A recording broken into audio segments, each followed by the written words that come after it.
And all of you who are going to be here tomorrow is showing the world that no matter what happens, affirmative action is necessary, it is urgent, and it is imperative for the Supreme Court to do the right thing and affirm diversity. And what makes me so hopeful is to see so many students here today, because all of you are our future. It's your lives that are at stake, it's your educations that are at stake, and we are so honored to have you all here with us today and tomorrow. So, we have a great lineup of speakers to celebrate all of you and to celebrate all of us together. And the first speaker is the eighth President and Director Counsel of the Legal Defense Fund, Janai Nelson. She is a fierce civil rights leader. She's been working with Sherrilyn Ifill for almost a decade and took over the helms of the Legal Defense Fund just this past year. And for many years, she has headed LDF's affirmative action advocacy. And I am so honored to introduce to you my boss, Janai Nelson.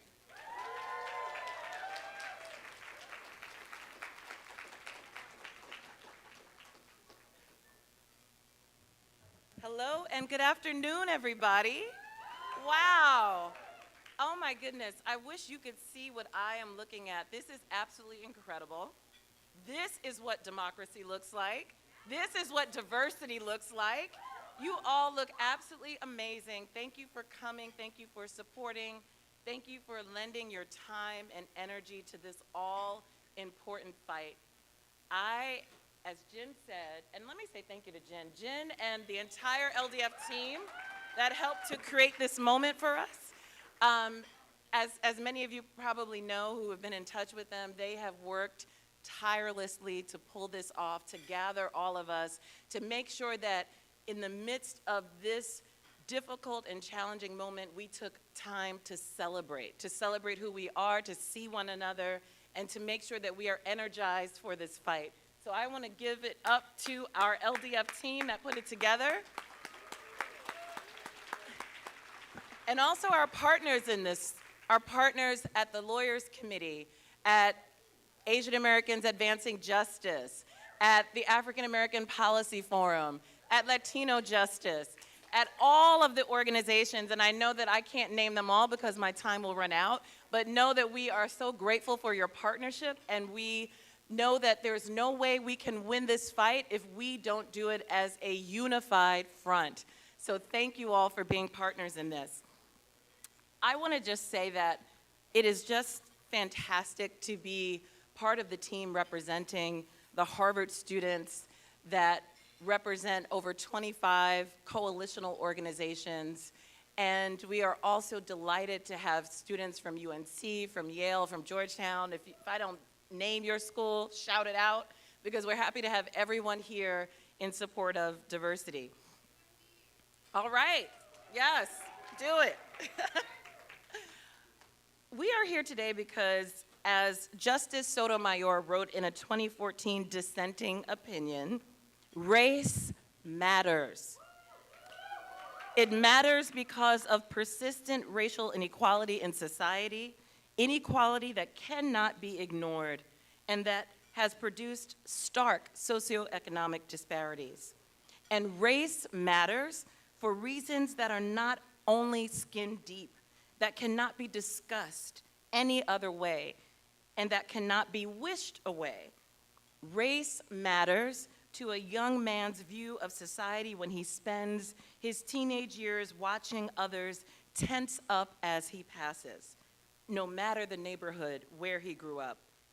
Race matters to a young woman's sense of self when she states her hometown and then is pressed, no, where are you really from? Regardless of how many generations her family has been in the country.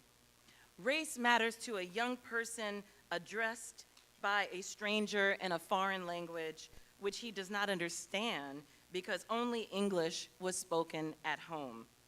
Race matters because of the slights, the snickers, the silent thoughts, I do not belong here.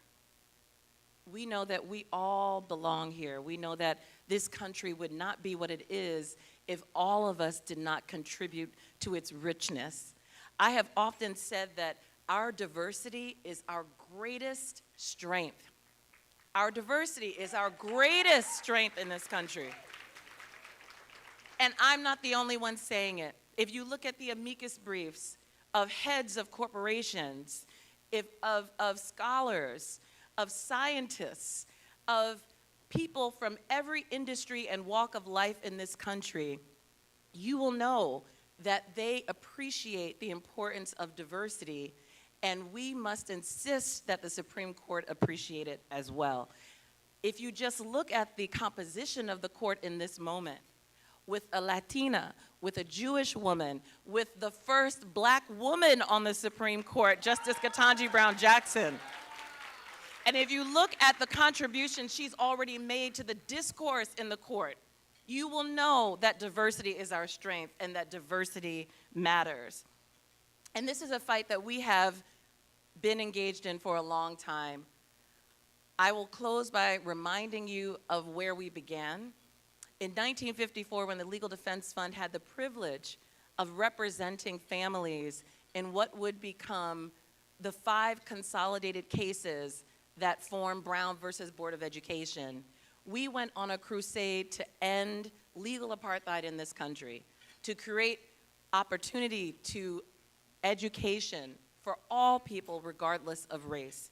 And that fight continues in the cases that we support today, along with our colleagues, the Harvard Challenge, the UNC Challenge, and the work that we continue to do in the K-12 system through our desegregation docket, which is the second largest docket of desegregation cases in the country, second only to the Department of Justice.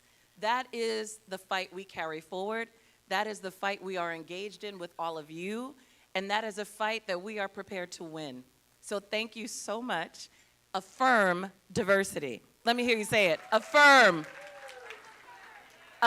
Affirm. Affirm. Affirm. Thank you.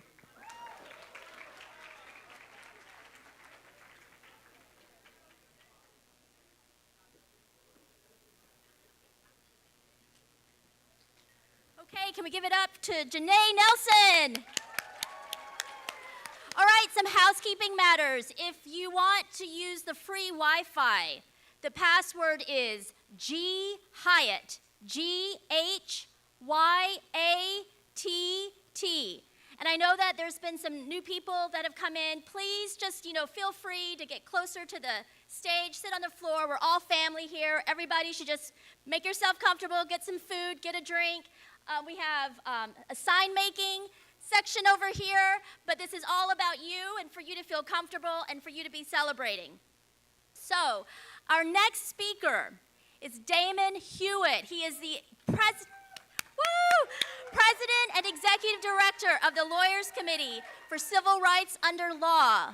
They have been involved in both the Harvard and UNC affirmative action cases, and their lawyer, David Hinojosa, will be arguing tomorrow in the Supreme Court. Damon was also the inaugural executive director of the Executives Alliance for Boys and Men of Color, and we know him at LDF as a long-term friend. He was a colleague of ours for many years, leading our education practice group. He is one of the leading civil rights lawyers on issues of race and educational equity. Please welcome Damon Hewitt.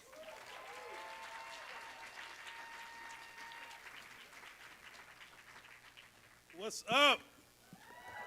All right, I'm so proud to be with you all. Thank you to LDF, to the incomparable Janae Nelson. Go ahead, give it up.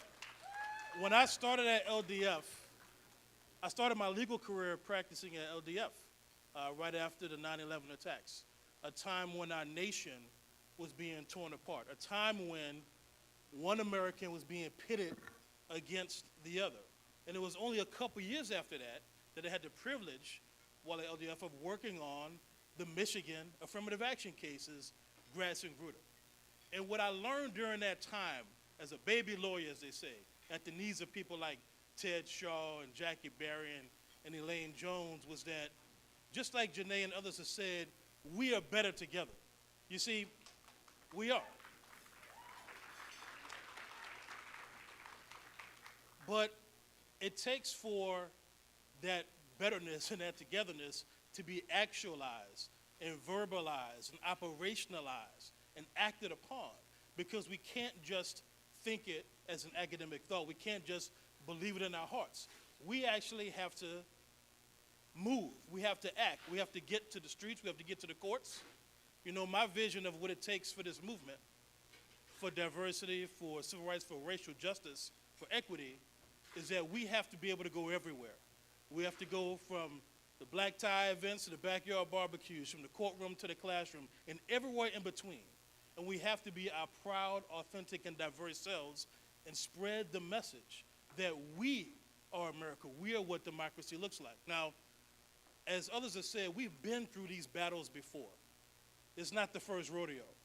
I was privileged to work on the Michigan cases. I was privileged to help coordinate amicus briefs in the Fisher cases, and Fisher 1, and then came Fisher 2.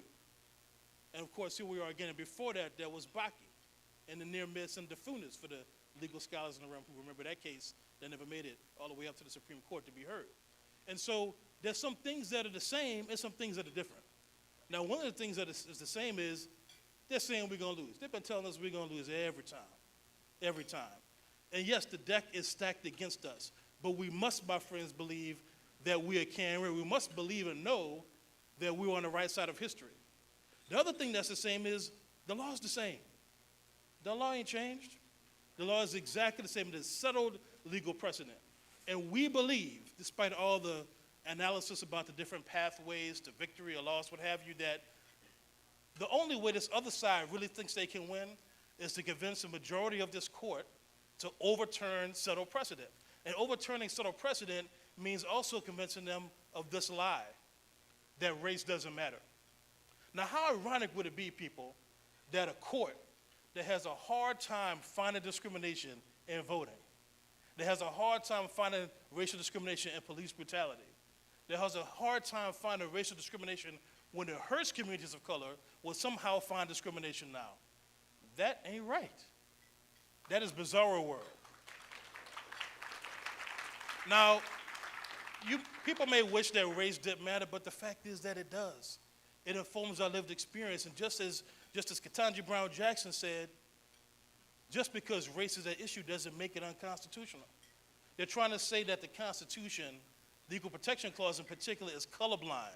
Well, let me tell you, it is race conscious, because we know we have the 13th, 14th, 15th Amendments because of chattel slavery, because of the murder of black people, because of the bondage of black people, and because of what was happening to black people at that time. So it is a race-conscious remedy at its core.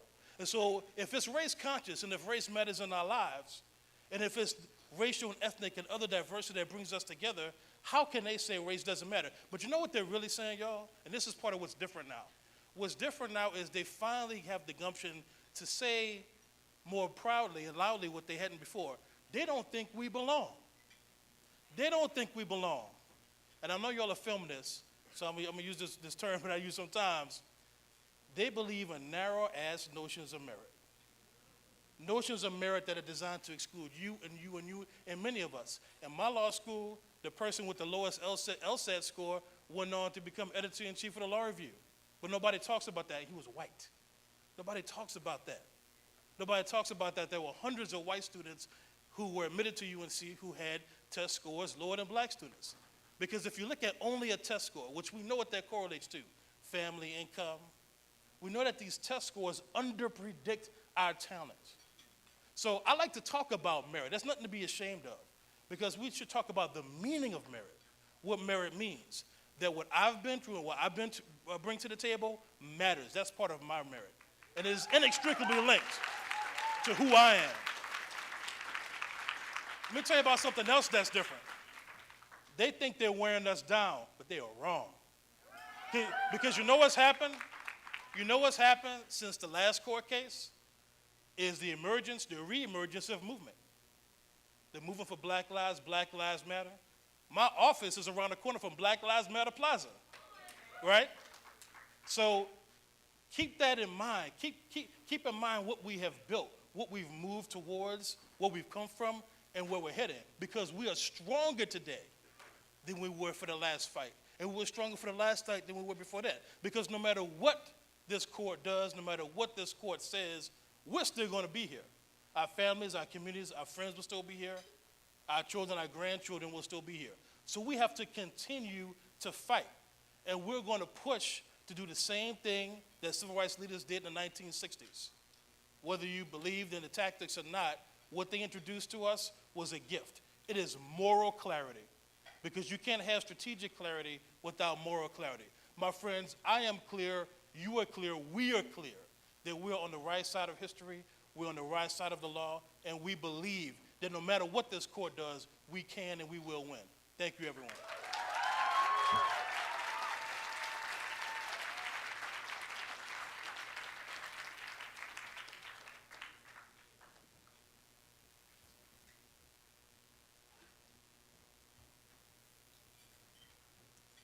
All right, thank you, Damon Hewitt. So there has been a lot of misinformation and disinformation about affirmative action ever since these lawsuits were filed. And one of the most egregious myths that the plaintiffs have been trying to perpetuate is the notion that affirmative action discriminates against Asian Americans. We have with us today Maria Ecubanez, who is the Senior Director of Strategic Initiatives of the Asian Americans Advancing Justice, AAGC, one of the leading Asian American civil rights organizations in the country. And we have been working side by side with them and other civil rights organizations in solidarity that affirmative action benefits all students, regardless of their race. And we are so honored and proud to have Maria come and speak to you today to explain why this is an issue for all students, including Asian American students. So please welcome Maria Ecubanez. Hello, everyone. I am so honored to be here today. So let me begin by introducing my organization for those of you who don't know us. Asian Americans Advancing Justice, AAJC, is based here in Washington, D.C. We focus on federal policy advocacy, and our mission is to advance civil and human rights for the Asian American community and to build and promote a fair and equitable society for all. Advancing Justice, AAJC, is part of the legal team fighting to defend diversity and race-conscious admissions. We have long understood what's at stake for communities of color: educational equity. Racism is still a daily reality for many of us, and race absolutely still matters. We must continue to affirm opportunity for all. This doesn't mean eliminating consideration of race. We believe that it is vital that our laws and policies support diversity and expanding opportunity. We have always known that Asian Americans are being leveraged as a wedge in this debate. We cannot accept this. We must not allow our communities to be used to divide communities of color and uphold systems of white supremacy. Asian Americans Advancing Justice, AAJC, has been involved in this fight for many years. I have heard our leaders on many occasions say that if we uncovered evidence that affirmative action was operating to discriminate against Asian Americans, we would be on the side challenging affirmative action, not defending it. But that's not what's happening, despite what our opposition is alleging. The federal district court found no intentional discrimination against Asian Americans, and the appellate court affirmed that. Tomorrow, these matters will be before the Supreme Court once again. The facts are on our side. The law, with nearly 45 years of legal precedent, is on our side also. And you'll hear from some of the other speakers later that the research is on our side too. In one of the briefs filed in this case, more than 1,200 social scientists and academics made their case in support of affirmative action. Moreover, despite what you might be hearing, the majority of Asian Americans are on our side too. Findings from the 2022 Asian American Voters Survey show that 69% of Asian American voters favor affirmative action programs designed to help African Americans, women, and other minorities get better access to education. Let me say it again. Contrary to media narratives and widely held perceptions, most Asian Americans are not opposed to affirmative action. The majority of our community supports affirmative action. Like all Americans, Asian Americans benefit from affirmative action.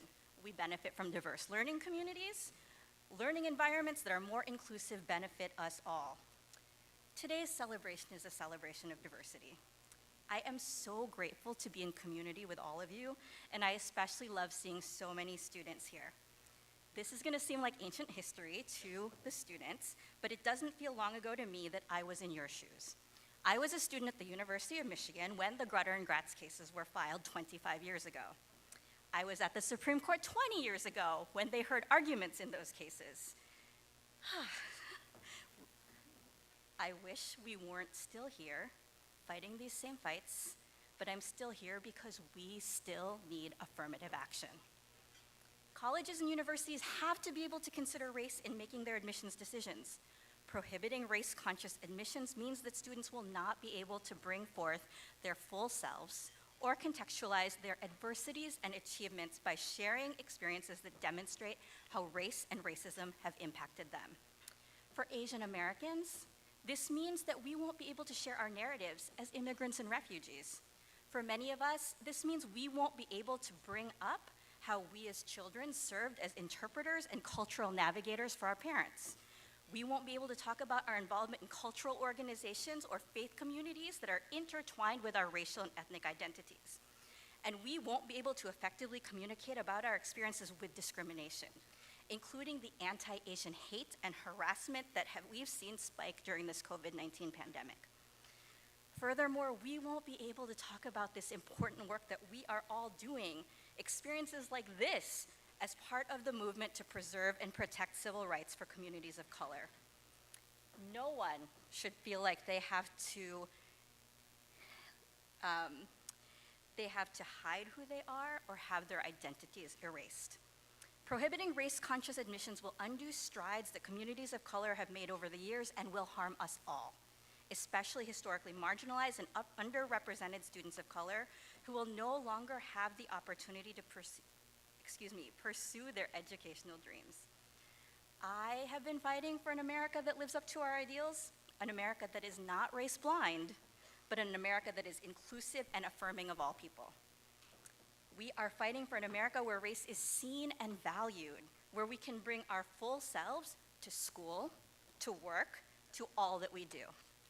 Together, we'll continue to fight for an America with expanded opportunities for a good education where diverse communities are able to thrive together. So thank you for being here. Thank you for being in this fight with us. Let's do this.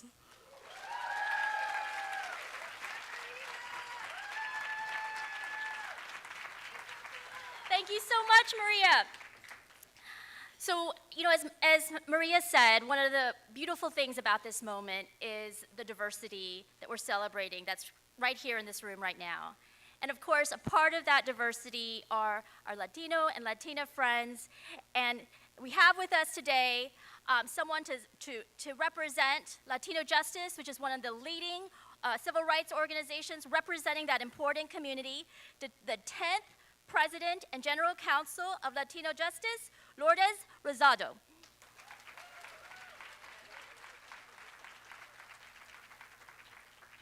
Good afternoon, everyone, and bienvenidas a todos. I am so happy to be here with so many of you today to reaffirm our commitment to fighting for equal access to opportunity for everyone in this country. As Jen said, I'm Lourdes Rosado, and I have the privilege of serving as the President and General Counsel of Latino Justice PearlDeaf. Many thanks to LDF and the other organizations who are sponsoring this great event, and for all of you for coming out to defend the use of race-conscious and affirmative action policies, because we know that these are critical tools that we need to dismantle the harmful effects of decades, centuries of systemic racism and achieve true equity in our society. In this moment, we face a really difficult path. Despite decades of precedent, we could be on the verge of seeing the door of opportunity slammed in the faces of too many young people of color who are really becoming the majority of youth in this country. And the possibility that that could happen, that we could lose our ability for young people to share their whole story and their whole being when applying to colleges, is more than heartbreaking. It's infuriating. And it goes against the very bedrock of the constitutional principle of equal protection. Conservative activists would have you believe that the Equal Protection Clause requires so-called color blindness, that we have to be colorblind to be equal. But that assertion is dead wrong. We know from Justice Ketanji Brown Jackson and what she said at recent oral arguments that the historical evidence demonstrates that the framers of the Equal Protection Clause fully anticipated that we would use race-conscious measures to counter historic racism. I hope the other justices heard her loud and clear, that you cannot confront racism and create paths of opportunities for all by pretending race does not exist and it does not create inequity. Now I'm going to get personal for a moment. I feel comfortable doing it because I know I'm among friends and family here. As the daughter of a Puerto Rican and Cuban immigrants, I was fortunate enough that my parents had the capacity to move from a not so great neighborhood to a working class neighborhood with a great school. And that really sent me on the path to elite institutions in the rest of my life. But not everyone wins that kind of lottery in life. I have many stories I can tell, but there's one in particular that stands out. I really realized the critical role that race-conscious policies play when I was in law school. Damon earlier mentioned about law review when you're in law school. Law review is a really prestigious thing that can get you a lot of opportunities. And to join the law review in my school and many law schools, it's really based on your academic merit and an essay that you write about a legal issue.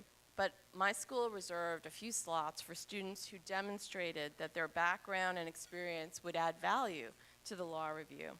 Now, I'm pretty sure that that's how I got onto law review, an opportunity that I really seized. But a group of students in my class on law review wanted to eliminate that diversity policy for the next class, the next group of kids who were coming into the school, arguing that the policy was unfair. Now, I fought with many white allies to stop that, to keep the policy in place, because we knew that without those diversity slots, law review would have become dominated by white men. And we were successful in keeping that policy to benefit other students. The irony is that I actually received an award for my outstanding work on law review from some of the very same people who would have denied me that opportunity, denied me an opportunity that paved the way for me for a prestigious fellowship and a federal clerkship. Don't let anyone ever tell you that you got an unfair break for when you get an opportunity like that. I know everyone in this room works hard and really takes all those opportunities and runs with them. The road to equal participation is a long one and filled with lots of obstacles. We know today that only about 1 in 5 sitting judge is non-white, despite the fact that the non-white population is almost 30% of this country. And Latinos, the community that my organization especially serves, although we account for 20% of the population, we're less than 2% of elected officials in this country. That has to change. There is no such thing as an even playing field. Our country has failed to provide a quality education for every single student, no matter what their income level. And when students are the first, as many of the students in this room and our country may be, first to go to college, first to go to grad school, first to be a doctor, a lawyer, an engineer, they don't bring the same support networks, they don't bring the same resources that propel others of privilege into opportunity. Like many of us here today, I've experienced how some parts of our life story, our race, our ethnicity, our color, the language we speak, where our families came from, can be seen as making us less than. But I know that it makes us more. It makes us more empathetic. It makes us more willing to reach across difference. It makes us more creative, more hardworking, and ultimately more willing to fight for an equitable world. This is what race-conscious admissions does for college and university communities, and what it does for all communities once those students go out into the world. And I call on all of the justices of the Supreme Court to stand up for equal access to opportunity. Thank you all.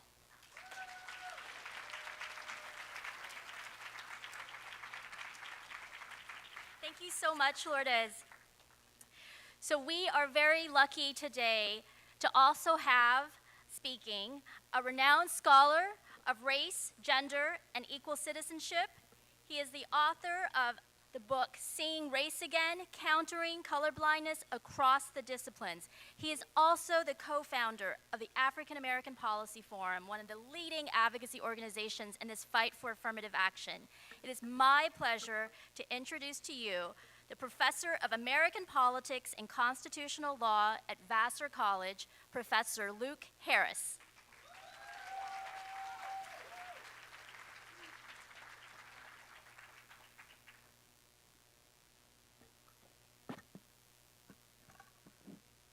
Good afternoon. Look, my name is Lou Harris, and I'm a proud first-generation beneficiary of affirmative action. And I'm here to tell you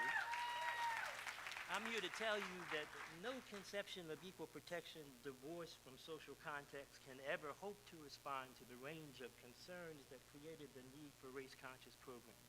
You should know that these programs are amongst the few policies the few policies since the abolition of slavery that constitute a frontal assault on a system of educational and American apartheid that its origin was in slavery itself. In this sense, affirmative action represents institutional changes that can help to overcome the limitations of discriminatory practices, the practices that are still in play, but changes that have been, not fully understood in a society blind to the consequences of institutional forms of bias. In this sense, affirmative action acknowledges the disparate effects and that racism has visited on American society. And as Justice Blackmun has observed in the Bakke case, in order to get beyond racism, we must take race into account. There is no other way. And in order to treat some persons equally, we must treat them differently, because we dare not let the Equal Protection Clause perpetuate racial supremacy. So the debate surrounding affirmative action should not be about whether people of color should be the beneficiaries of preferential treatment. Instead, it should be about the need for damaged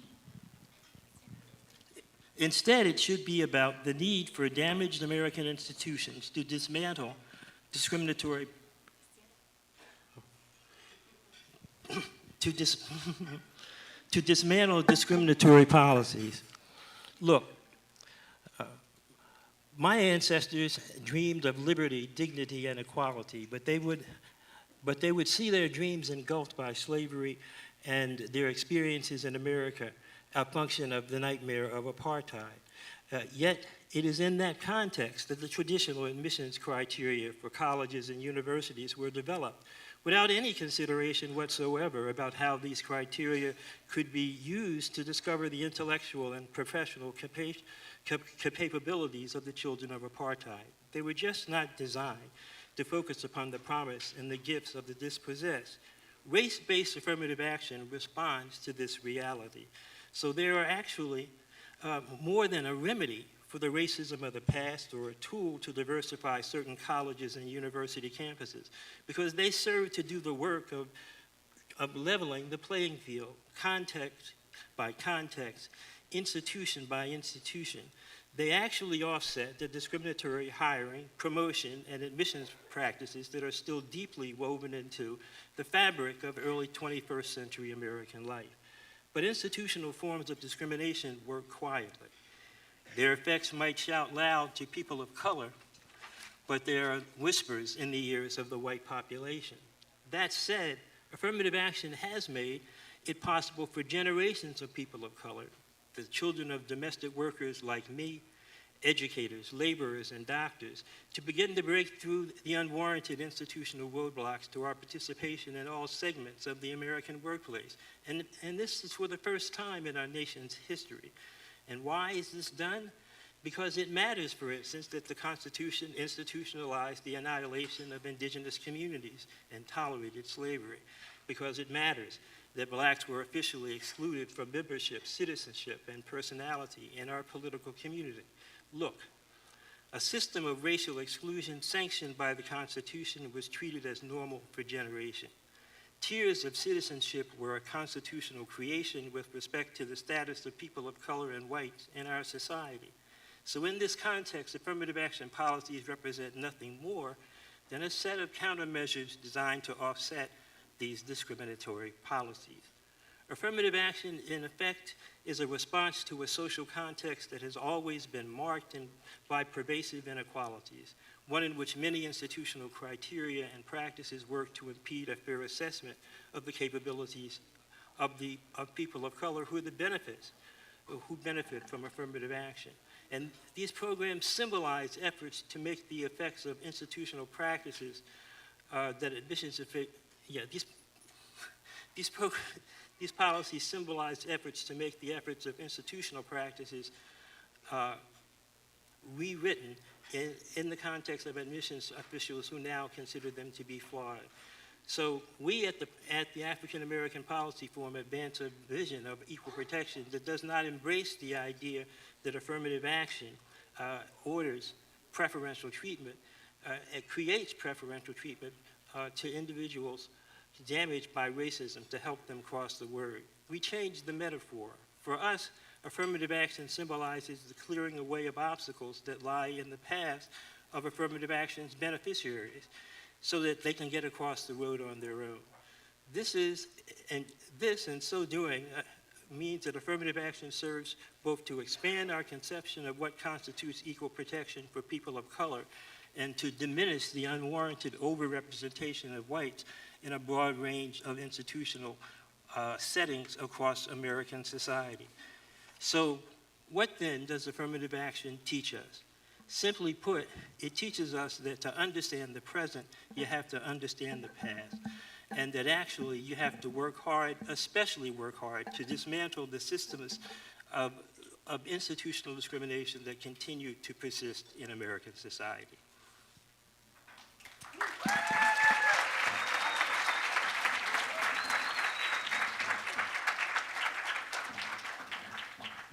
Thank you, Professor. Thank you for walking us through the importance of affirmative action and what it means.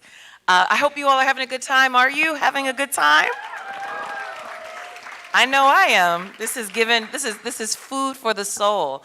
One of the wonderful things about being part of a decades-long crusade is you get to see the evolution of these issues over time and the many people who contributed to getting us to where we are today, to creating the room that we get to occupy with such a diverse range of faces and perspectives and backgrounds. And one of those individuals is someone who I call mentor, I call friend. He is one of the legal giants of the civil rights movement that never ended. He is someone who I had the privilege of working under when I began at the Legal Defense Fund, him and Elaine Jones.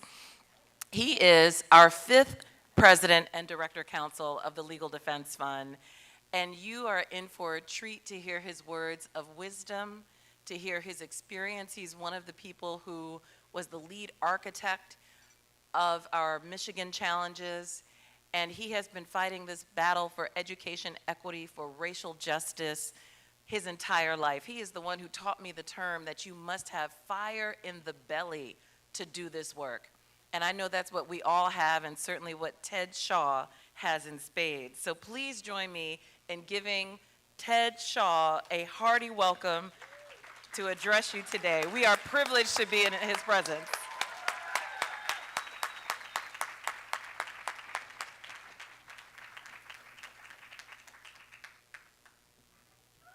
Thank you, Janae. Can everybody hear me? Good afternoon. The problem with that very generous introduction is that once somebody puts you in that position, there's only one thing you can do, and that's mess up. So let me first do something that is not going to seem in place here, but I'm compelled to do it. When I say we, I mean America,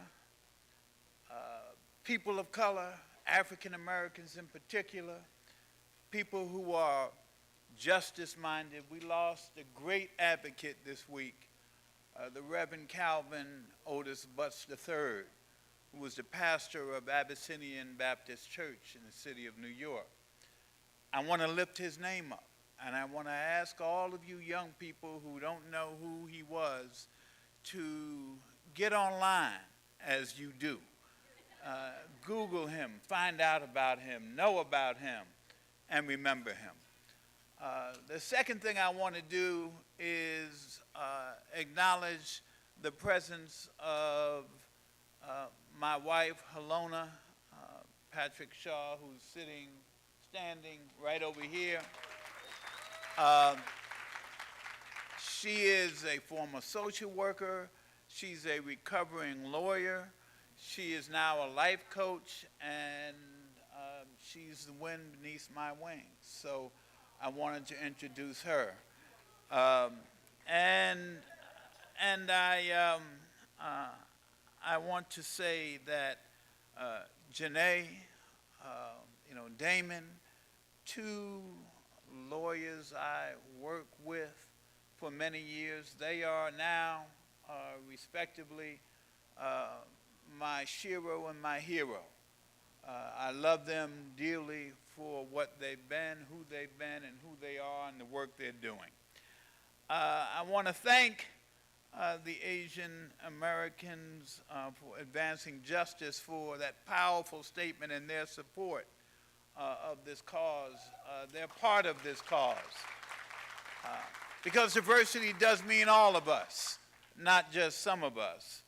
And of course, Latino Justice, an organization that I've known and worked with for many, many years, as well as the African American Policy Forum. It's so good to see all of these folks here today. And I want to be clear that we have with us some civil rights royalty. Floyd McKissick, whom you'll hear from. We are honored to have him with us today. And just as that is true, you'll hear about James Walker. His two daughters are here today. They also part of a family of civil rights royalty. So we're very, very honored to have them with us today. Look, it's been 44 years since Bakke was decided by the Supreme Court in 1978. And I wear out my welcome with people saying that when I was where you are now, I was a rising second-year law student. I was at the Supreme Court on June 28, 1978, when Bakke was decided or announced. I left the court devastated because even though I have fought to defend diversity ever since then, for African Americans at the moment that Bakke was decided, and frankly, still today in significant ways, Bakke was a loss. I don't have time to explain all that, but affirmative action can stand on two legs. One is race-conscious admissions can stand on two legs. One is affirmative action. The other one is diversity. They are not the same thing, although they overlap. This is not time to have a class in all of this, but I feel compelled to say it. Ironically, Even though Bakke threw, or I should say Justice Powell and Bakke and 4 other justices threw affirmative action under the bus, ironically, although we've been fighting on a diversity front for 40 some odd years, ironically, since these cases have been in the Supreme Court, all of a sudden people are talking about affirmative action again. There's a lot that one can say about that, but our battle is to fight to support race-conscious measures that keep doors of opportunity open in higher education, whether the justification is affirmative action or diversity, and it ought to be not either one, but both. So as I look out and I see you students here, I turned to my wife earlier. I said, I forgot. I meant to go and dig into this box of buttons I've collected over the years from various causes and marches, and one of them is a button from law students who marched to show where we stood on the Bakke case many, many years ago. I still have it, but I forgot it. I could pull up on my phone, but I won't because you couldn't see it anyway, a photograph where I am, along with others, marching in protest of Bakke in that case. I had an afro then would blot out the sun. So you wouldn't think it was me anyway. You wouldn't believe it. But let me close by saying this. I am heartened to see all you young folks here, another generation. This is your time. This is your time to take the torch, to take the baton, to run your leg of the race. Whatever this engineered Supreme Court does, I don't believe that we are going to see an end to the effort to make sure that our society is conclusive in higher education and beyond. Just read the amici briefs filed in these 2 cases.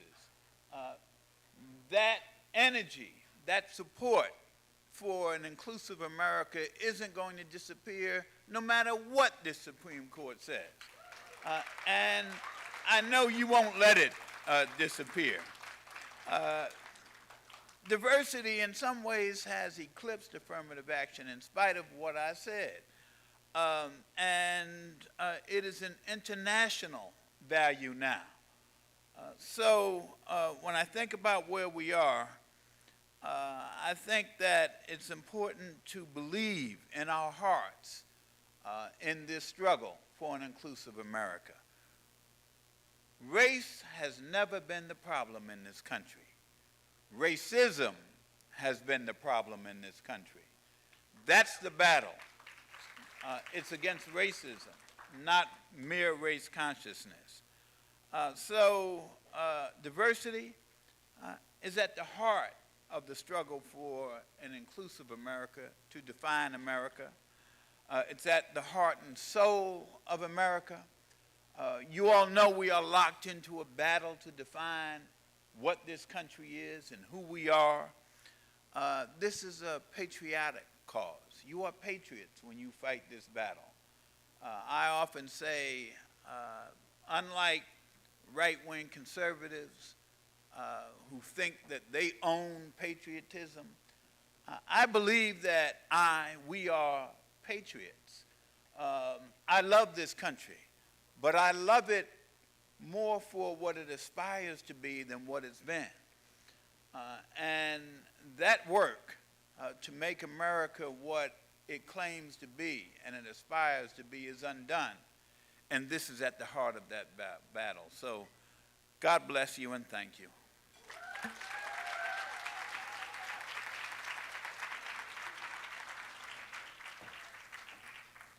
It is always a wonderful, wonderful experience to listen to the wise words of Ted Shaw. Everybody in this room has benefited from his lifelong commitment and dedication to racial justice. So let's give him another round of applause.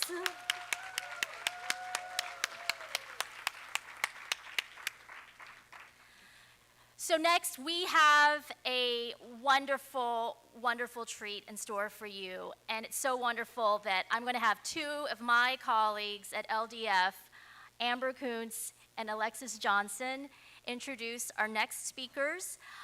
Amber and Alexis helped co-author LDF's amicus brief in the UNC affirmative action case. If you have not read it, you really should, because it really explains and lays out why the spirit and meaning of the Brown v. Board of Education case demands that the Supreme Court affirm affirmative action. So, you know, it's on our website, but it's a real great piece of work that you should all read and take advantage of. But I will now turn it over to Amber and Alexis to introduce our very, very special guests.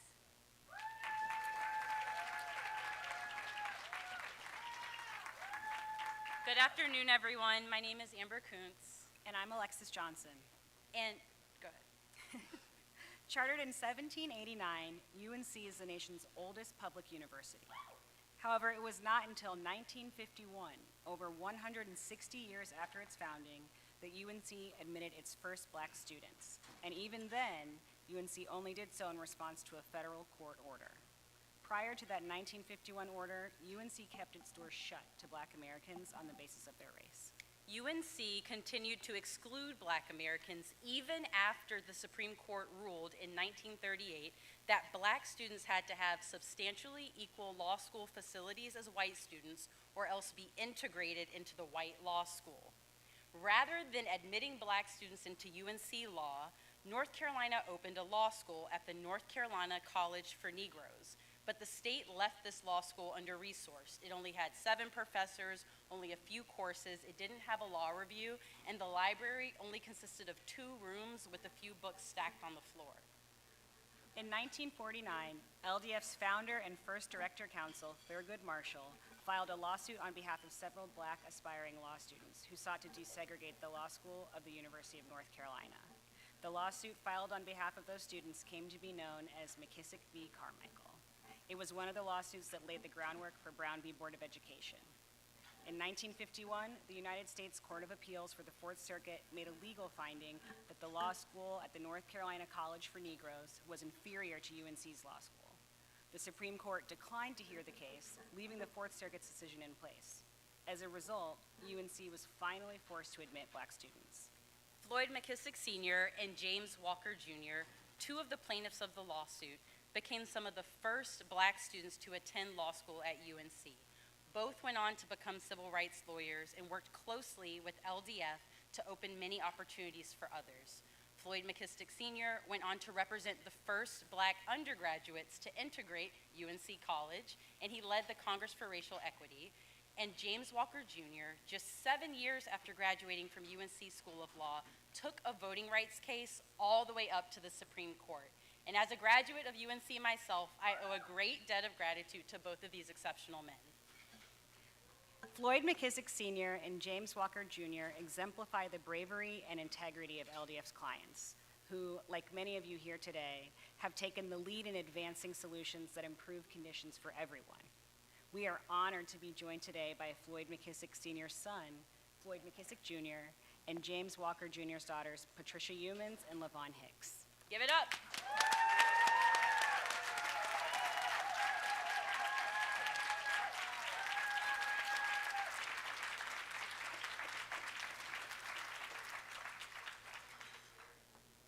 Let me first thank them for that very wonderful introduction. I hope I can live up to your expectations after all that. But more importantly, let me thank all of you for being here today.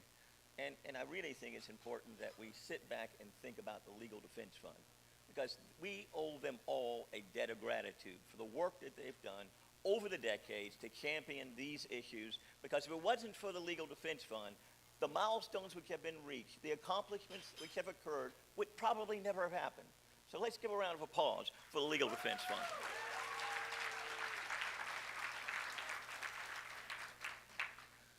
Now, my name is Floyd McKissick Jr., and my father, Floyd McKissick Sr., was one of the first African Americans to integrate the University of North Carolina Law School at Chapel Hill.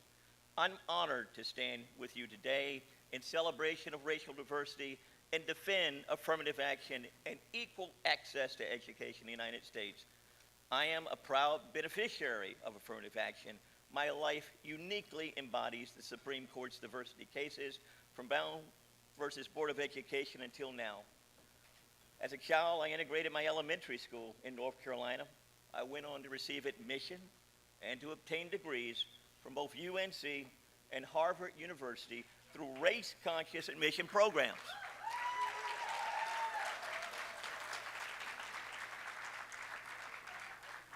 The opportunity to attend Harvard and UNC enriched my life immeasurably in many immeasurable ways, and it also enriched the lives of all of the students at Harvard and UNC, since it brought together students with different worldviews, experiences, and perspectives who were able to collaboratively learn from each other both inside and outside of our classrooms. As a result of attending these institutions, I went on to obtain my law degree from Duke and to serve my community in many capacities, including serving 13 years in the state Senate in North Carolina.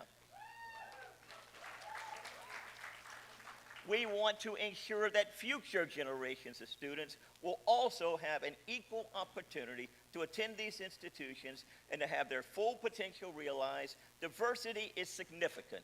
It is important. It is what Brown versus Board of Education stood for. It is what the cases over the last 4 decades have stood for. Should the Supreme Court turn its back on that promise, it will turn back the hands of time. UNC's case before the court is particularly personal for me.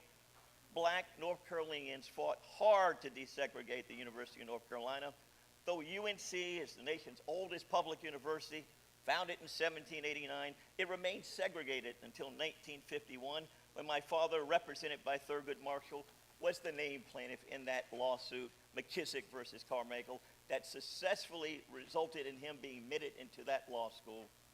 Being the first comes with sacrifice. My father faced fierce discrimination while at UNC Law School. My father was forced to live in segregated dormitory, was even denied access to the campus swimming pool. Despite all of this hate, my father persevered. He persevered because he believed in the importance of education, integration, and racial equality. After earning his law degree, my father went on to start his own law practice, focusing on civil rights litigation in Durham, North Carolina. He went on to lead the Congress of Racial Equality, and he was one of the 10 civil rights leaders that spoke at the famous March on Washington. Back at that time frame, CORE was active and involved in many arenas. They were the first to pioneer with the sit-ins, the freedom rides. They had over 240 chapters in 42 states. But more importantly, my father continued fighting for school desegregation and civil rights on many occasions with the Legal Defense Fund. You see, even after the Supreme Court decided Brown versus Board of Education, UNC's undergraduate program remained segregated. In 1955, my father represented young black students who wanted to integrate UNC as undergraduates. He sued the Board of Trustees and he won. The lawsuit paved the way for the first black undergraduates to integrate UNC. My father also successfully represented the families who integrated Durham City Public Schools in 1959, and my oldest sister and my mother were the lead plaintiffs in that case. You see, racial integration is part of the McKissick family legacy. I'm here today to represent that legacy and to emphatically say we won't go back. We will not silently stand by as the Supreme Court turns back the hands of time on decades of progress and judicial precedents. Instead, we must stand up, speak out to preserve judicial precedents that offer hope, educational opportunities for all to achieve their aspirations and dreams. That's why I'm here today, because you never know who out there among you might be the next person who can break glass ceilings, that will go on and achieve greatness, that can go on and achieve thoughts and dreams that you probably might not have ever had if you attended some of these universities. But more importantly, I know that there's a generation behind us that needs to benefit from all of the judicial precedents that occurred over the last 4 decades. There's a generation that we need to protect. That door was open for us. It was open for many of you in this room. That's a door that cannot close. If it closes the hopes, the dreams, the aspiration, and it closes this door on the potential of that next generation. as we pass that proverbial baton, as we sit back and stand up today to think about all that's been accomplished, we must re-energize our efforts. We must go out and communicate with those that may not think like us. We must do all that we can to change their hearts, to change their souls, but more importantly, to open their eyes to what affirmative action and race-conscious admission policies allow, because you never know when there may be that child entering that classroom today, somebody who you might just take for granted, who will go on and achieve greatness like Barack Obama. Thank you so very much. It's great to be with you today.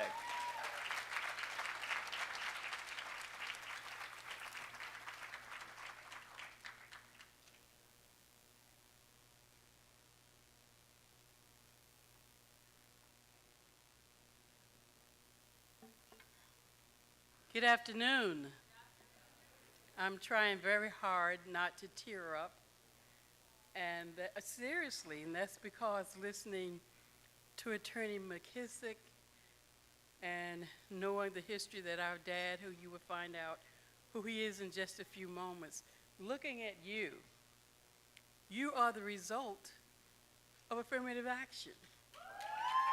You are the result of it. It works. And so I'm here to say good afternoon. My sister LaVon Hicks and I, Pat Humans, are humbled and honored to be invited to speak at this very special occasion to share our voice and support for the continuation of affirmative action. An occasion to carry on the legacy of our father, the Reverend Attorney James R. Walker Jr.'s handprint on affirmative action and voting rights. An occasion to be reminded of why affirmative action is still necessary to ensure diversity in our nation. Our father applied to the University of North Carolina Law School in 1948, where he was rejected because of the color of his skin. Our father and several others, represented by Thurgood Marshall, served as plaintiffs in a lawsuit against the UNC Law School for racial discrimination. They won their case. And in 1952, James R. Walker Jr. became one of the first 5 African American men to attend law school and the first 5 to attend any UNC Chapel Hill school. While a student at UNC, our father led a protest that called for the desegregation of UNC's football stadium. He wrote a letter to the chancellor arguing for the desegregation of the law school dance. And he didn't even dance, you all. And he also became the first African American member of the Dialectic and Philanthropic Societies.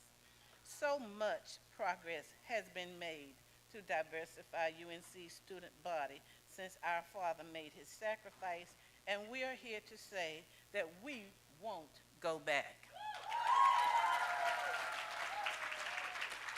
Our father's sacrifice for affirmative action is the reason that I was able to attend an all-white public school. While I benefited most from attending and receiving a BA and MA from 2 historically black universities, the advantage of attending at that time an all-white institution helped to level the playing field. My sister was able to attend and receive her master's in education from the University of North Carolina, Charlotte. I was able to attend Wesley Theological Seminary to study for ministry. But now, there is an attempt to call all this progress reverse discrimination. Inclusion has become a bad word, and white nationalism has infiltrated our mainstream discourse. As stated before, we are humbled and proud to continue the legacy for which our father fought so intently. The actions the Supreme Court takes will impact tomorrow's future for our children and your children. That's why affirmative action is important. All people should have an equal opportunity to sit at the table of full citizenship.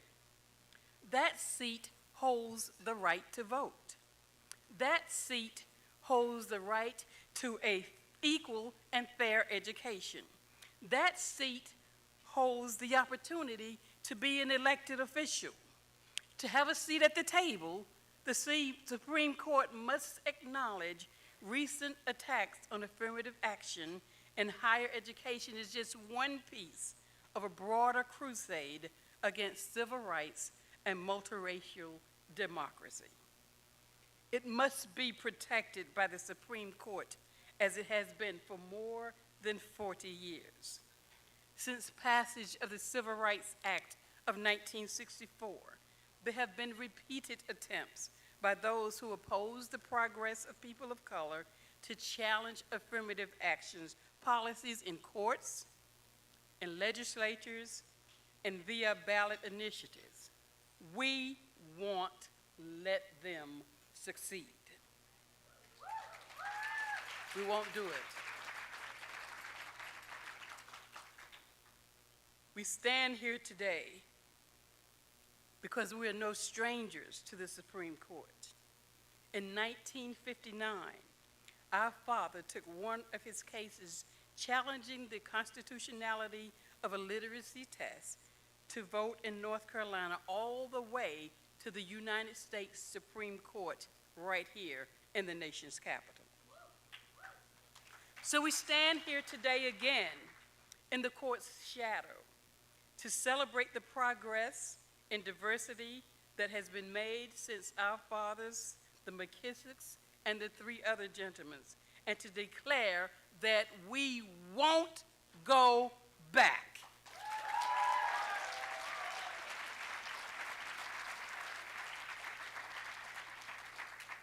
Our father would be sickened if he was alive today, witnessing the political climate of this nation. The bold attempts to keep children from having a balanced education about the history of this nation would sicken him. The bold attempts to make it hard, if not impossible, for people of color to vote would absolutely sicken him. The reversal of Roe versus Wade would sicken him. The attempt to destroy our democracy would sicken him.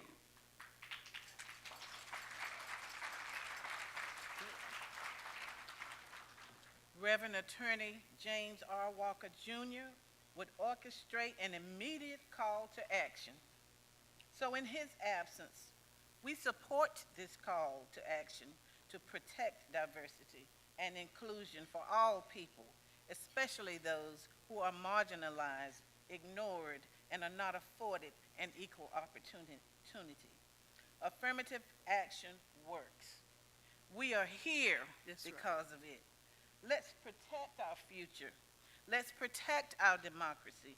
Let's protect the right to a free and fair election and the right to equal education for all God's people. Forward together, not one step back. Thank you.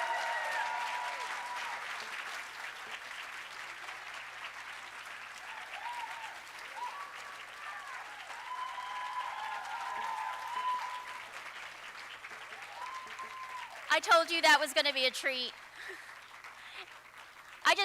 To the descendants of Floyd McKissick Sr.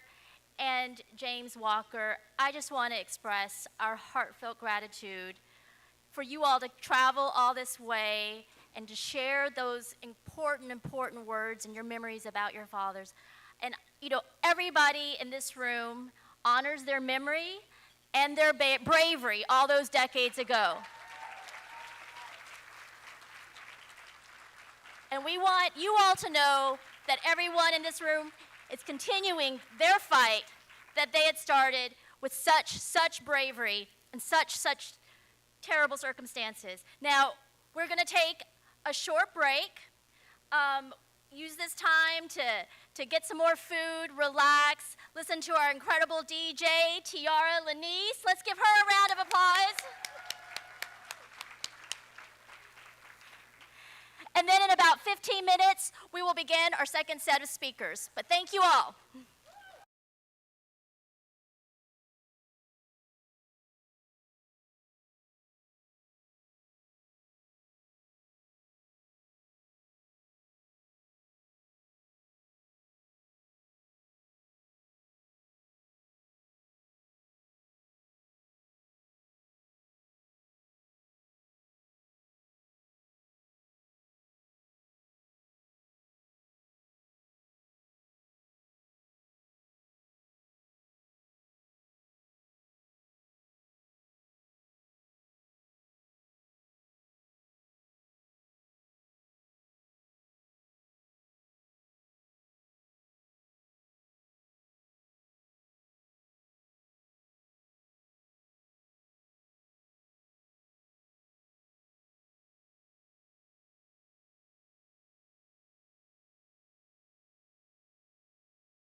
who are coming up.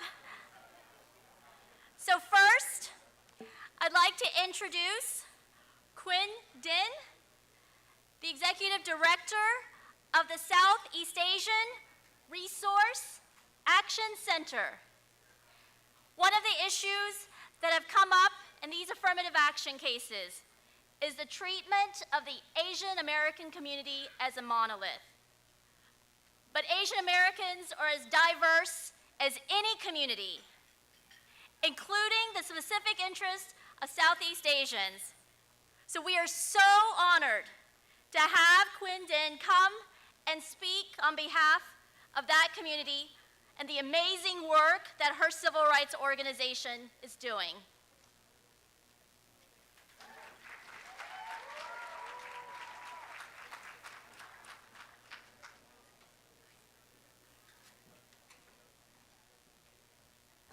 Good afternoon, everyone. I'm so sorry to stop the party, but I'm really here because this party is still happening and we're here to celebrate the amazing power that's in this community. So thank you again to the sponsors for inviting CRAC to be part of this critical event, and to you all as students for your courage to be here in our nation's capital for a defining point in America's history. Before I'm an executive director, my story is that I'm the proud daughter of refugees from Vietnam. I was given the name Nguyen after the story of a bird who missed its home so much that it would call out for it. My mom brought me into this world 2 days after she turned 20.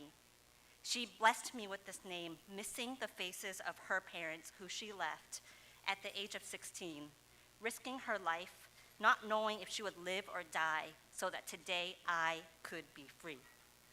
I, Linh Trần Thu Quyên, my full given name by my parents, Linh Văn Quang and Trần Thị Tuyết Nga, am the descendant of refugees and warriors.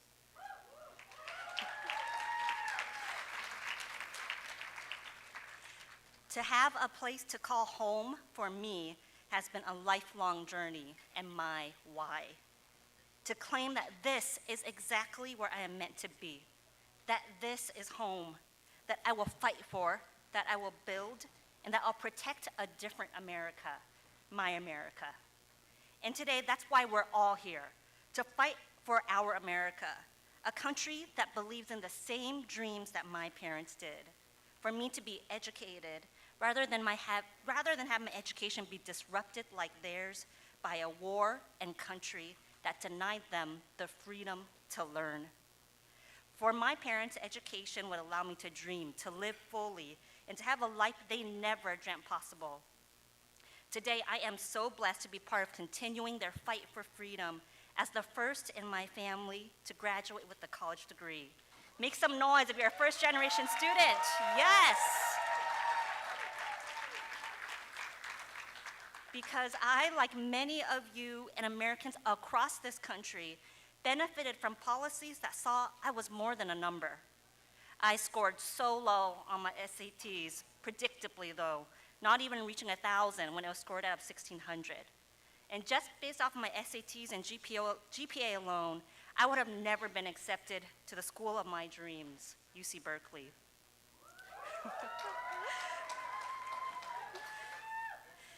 Behind that 950 SAT score was my child of refugee story.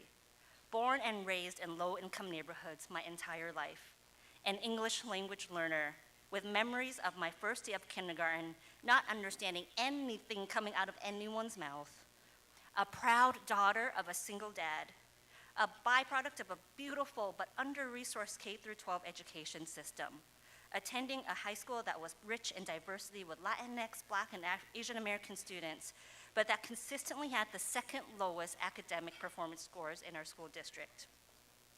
And in my higher GPA and personal statement, it was not just my story, but my family's. My gratitude to my parents for the struggles they experienced as refugees to this country, working multiple jobs just to make ends meet, so we had food on the table and shelter over our heads.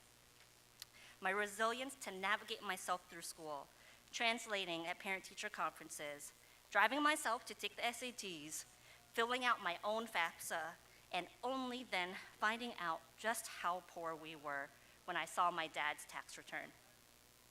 And this isn't just my story, but the story of Southeast Asian Americans across this country, the largest community of refugees ever resettled from wars across Cambodia, Laos, and Vietnam, today numbering over 2 million, who continue to face extreme education inequity due to generational poverty, trauma, and racism, where the 2010 census showed that 60% of our communities lacked a bachelor's degree.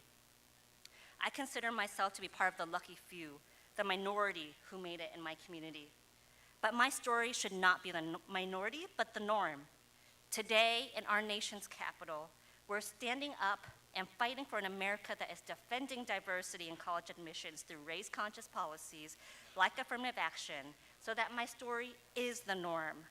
And in doing so, building an America that stands for diversity, a beautiful, multiracial America where we know that our fates are intertwined, an America that sees our young people for all that they are and cherish their families' lived experiences of resilience, where race-conscious policies like affirmative action are part of the solution to celebrating and building the power of diversity in our nation, where these policies are part of the solution to protecting America's world-class education and democracy.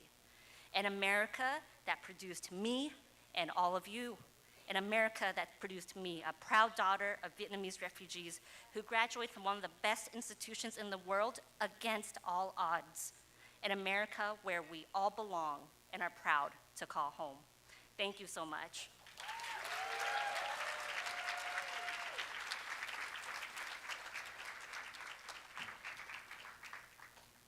Thank you so much, Quinn, and what a wonderful story to share with all of us. Next, we have the legal director of the Asian American Legal Defense Fund. This is my son, NJ. Hi, NJ. Okay. The legal director, Bethany Lee, of the Asian American Legal Defense and Education Fund. ALDEF has been a longtime partner of the Legal Defense Fund. Our organization helped the founding of that historic civil rights organization, one of the leading organizations fighting for the rights of Asian Americans. So please welcome Bethany Lee.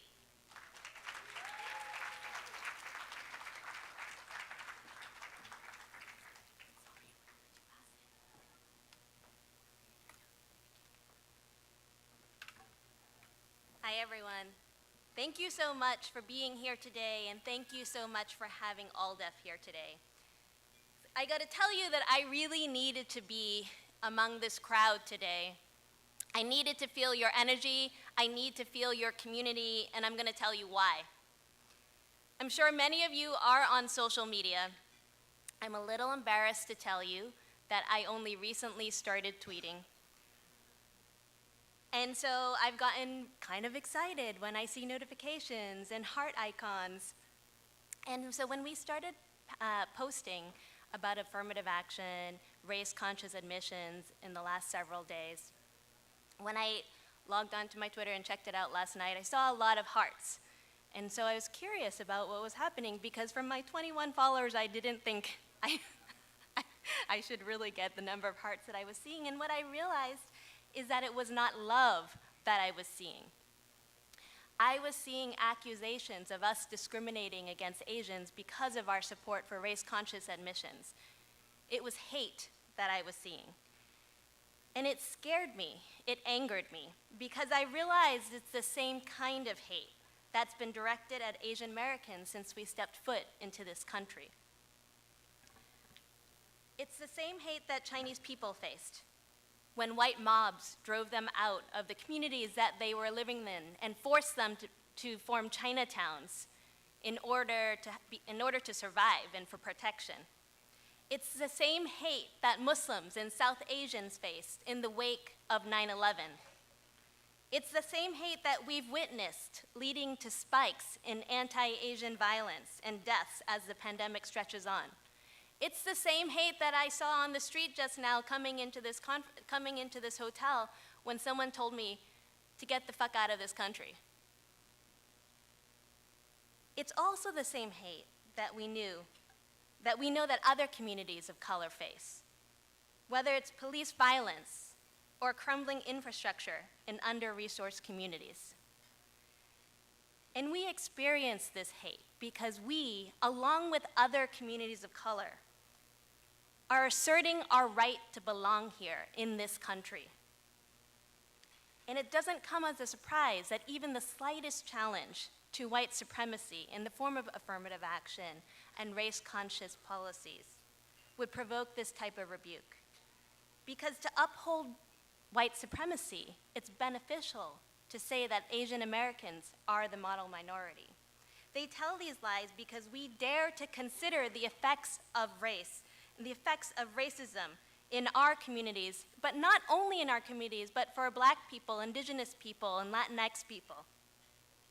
Opponents of affirmative action are litigating under the guise that they're defending Asian Americans. Students for Fair Admissions is founded by a white affirmative action opponent and funded by conservative foundations. After unsuccessfully crusading against affirmative action in prior Supreme Court cases, opponents are now claiming to protect the rights of Asian Americans. But that assertion is disingenuous. Because if opponents of affirmative action were defending Asian Americans and truly fighting discrimination, then they would have been with us when we sounded the calls about how xenophobia in this country is resulting in deaths of elderly and women in our community. And they would be with us in trying to stop the structural racism and violence that results in deportation, police violence, and continued government surveillance in our community. But instead, opponents are trying to end affirmative action by twisting the promise of civil rights law. And so we are here to respond and once again say, we will not be used.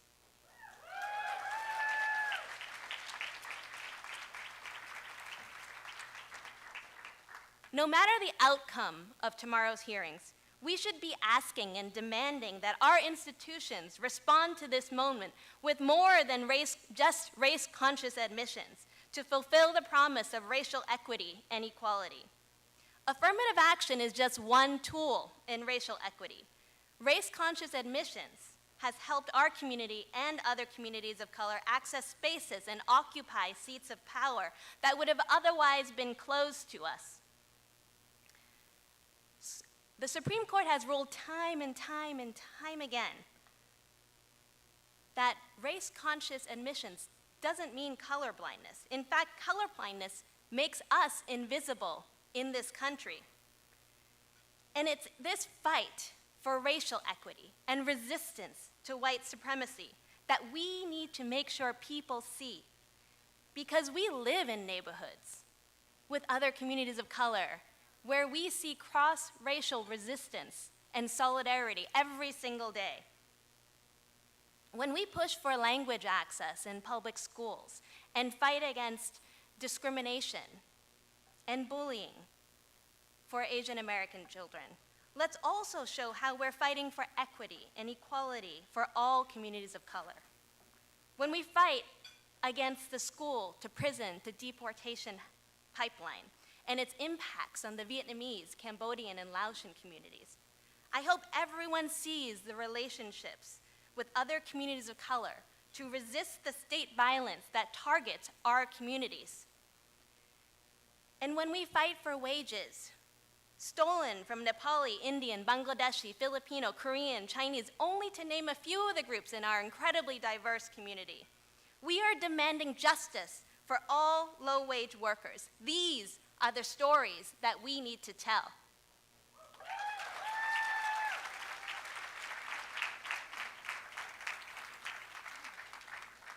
White supremacy doesn't want this country to see that we have resisted together time and time again.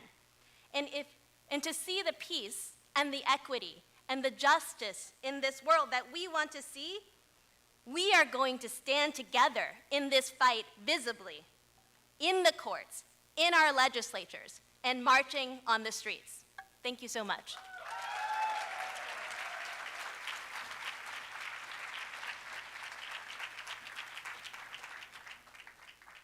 Thank you so much, Bethany. ALDEF has been such a wonderful and long-standing partner of Legal Defense Fund, and it's just so great to have someone from that historic organization here. Next, we have Janelle Wong, who is, with a lot of fans in the room.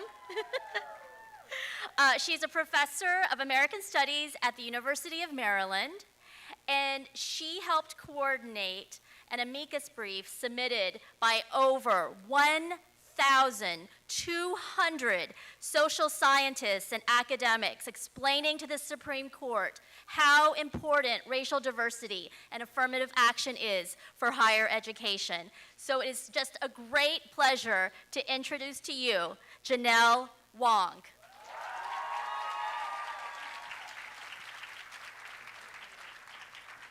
Hi, everyone.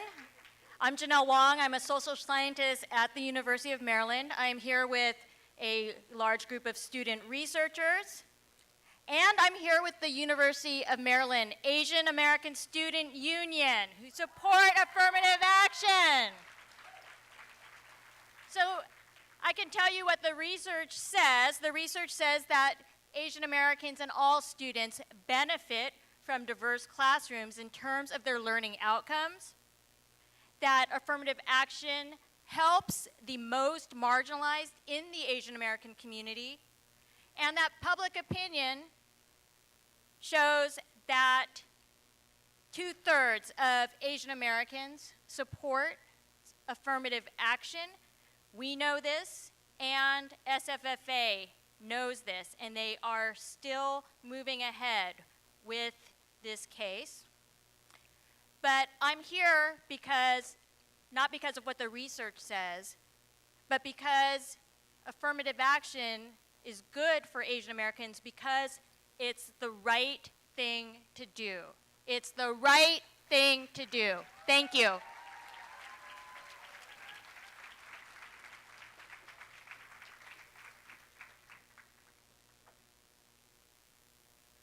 So it just occurred to me that I should probably explain to some of you what an amicus brief is. An amicus brief is a legal document that people who are not a party to the case submit to share their expertise to the Supreme Court as to why it should rule one way or the other. So we had this amazing amicus brief that Janelle Wong had coordinated among the social scientists and academics. And Oyen Poon. That Oyen Poon and Janelle Wong, thank you Janelle for reminding me to give credit where credit is due, who did that amazing amicus brief. Another amicus brief was spearheaded by the Association of American Medical Colleges, which was joined by 45 other healthcare associations that explained how diversity in the education of our country's medical professionals literally saves lives. So joining us today is the Chief Legal Officer of the AAMC, Frank Trinity.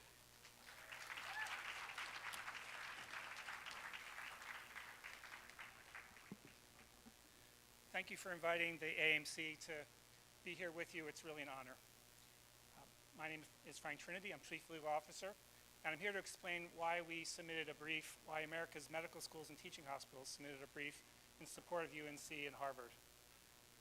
We were joined by 45 other organizations across the spectrum of medical education: American Medical Association, American Public Health Association, the schools of nursing, dentistry, pharmacy, organizations representing physician specialties, and national organizations representing medical students. So what's at stake for our community in health?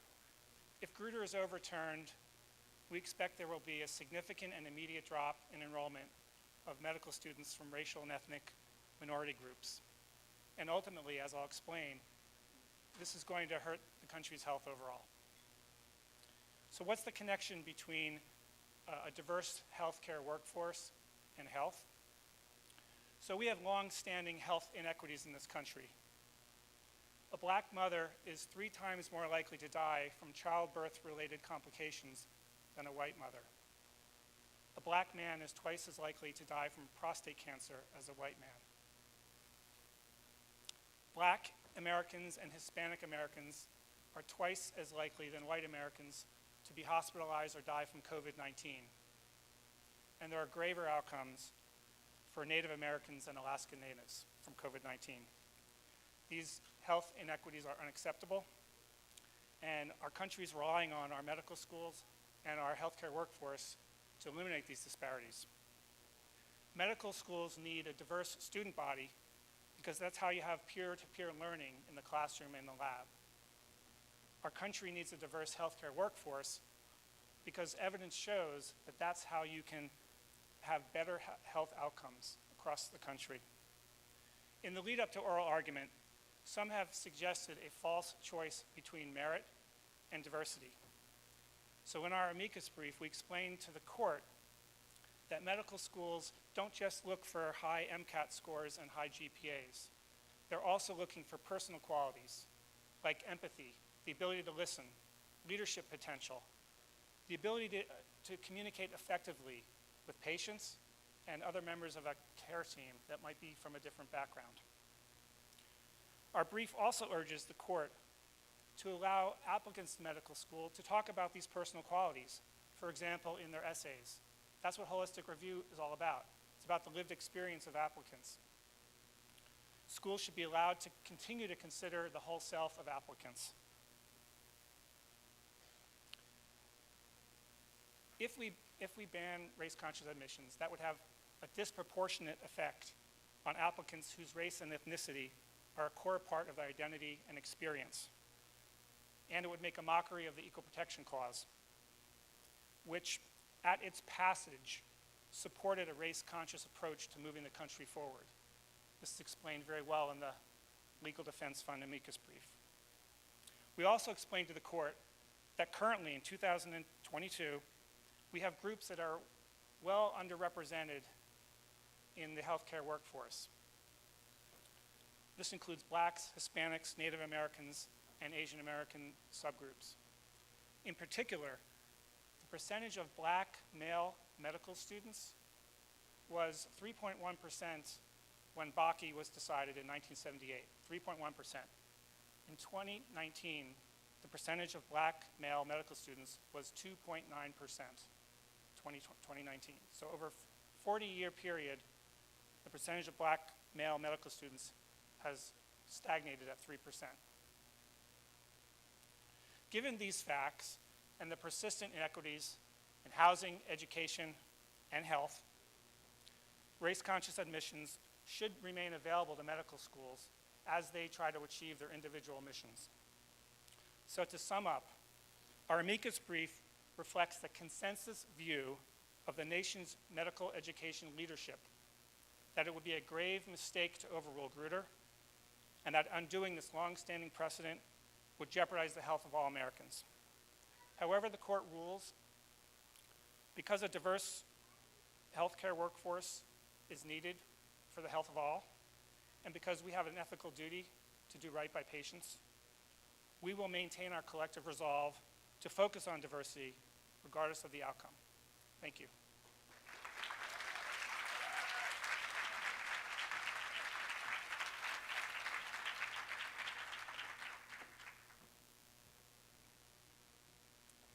Thank you so much, Frank. So our next speaker is someone who is very dear to my heart and for all of us at LDF. She is a graduate of Harvard, but when she was at Harvard, she was very active in this fight for affirmative action, and she also testified in the Harvard affirmative action trial. And I know that we spent many late nights trying to prepare Madison for her testimony, and if you ever have a chance to read it, because it's actually in the Washington Post, because they printed the entire thing because it was so good, she did an amazing job explaining how important racial diversity is for Harvard students like her. So please welcome Madison Trice.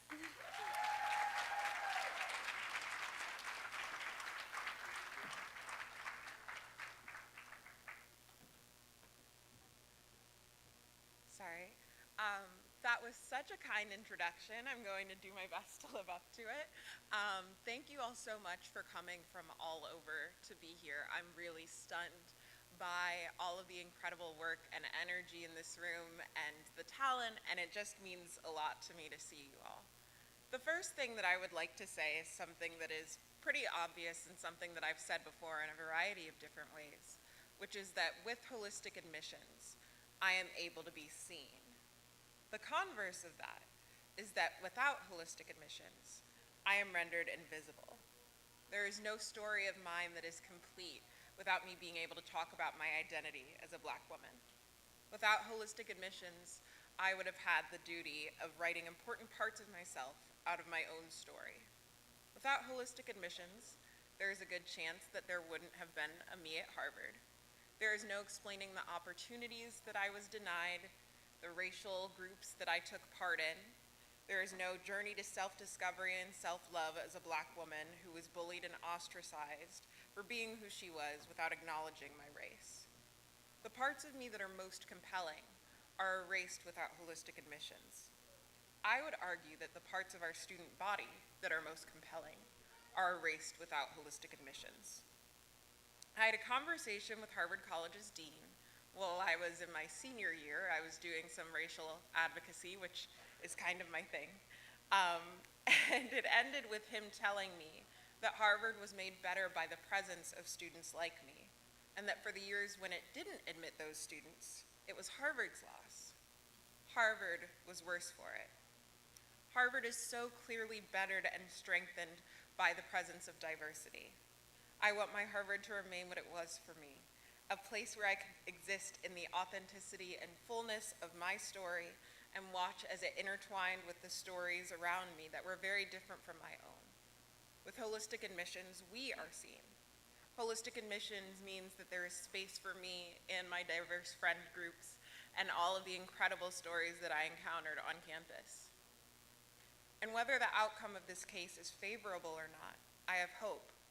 I am heartened by how many people believe that colleges should be diverse spaces, by how many people believe that there is space for us in them, who share my vision of what makes Harvard diverse and valuable and beautiful. And I believe that we have the strength to ensure that that Harvard, that educational system, which prioritizes equity, diversity, and inclusivity, survives and continues to build upon itself, creating futures of brighter opportunity. You all are the source of so much hope for me and others around the country. So I thank you all for showing up to defend diversity, and I celebrate what our collective power and commitment means, that this story and struggle isn't over, that this cause is not lost. In our fight, this hope survives, and we won't be erased. Thank you so much.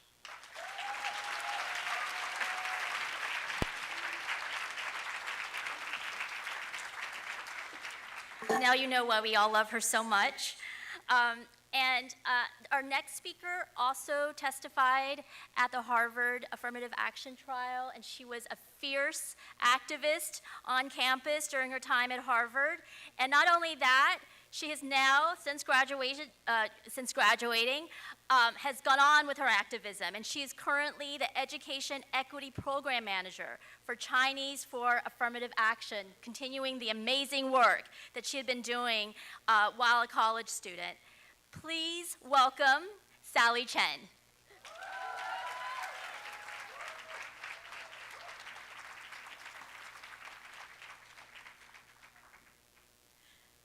Good afternoon, everyone.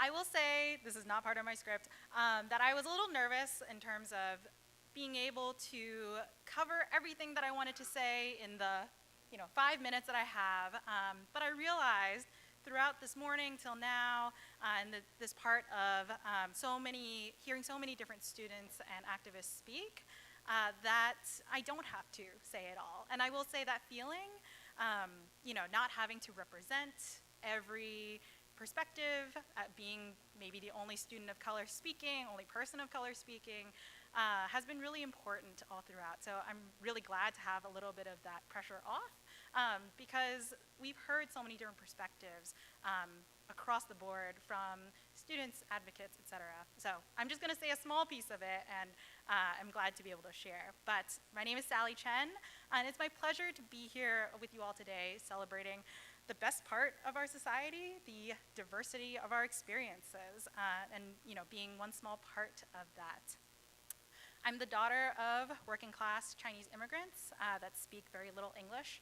My parents worked at restaurants for low wages, and in my family of 6, we really barely scraped by. And that's just one story among many that we've heard today that are really important to understanding who we are.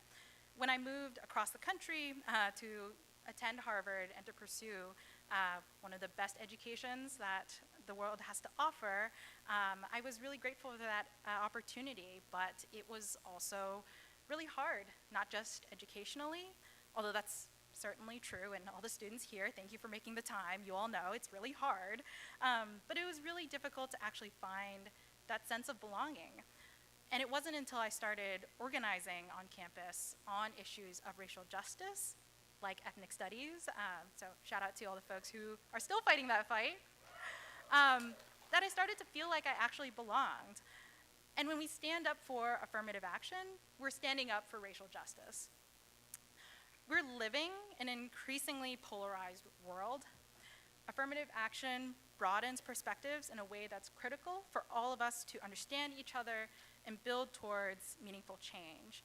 And I've learned so much from the breadth of brilliant students on campus that affect my work and my perspectives in what I do today.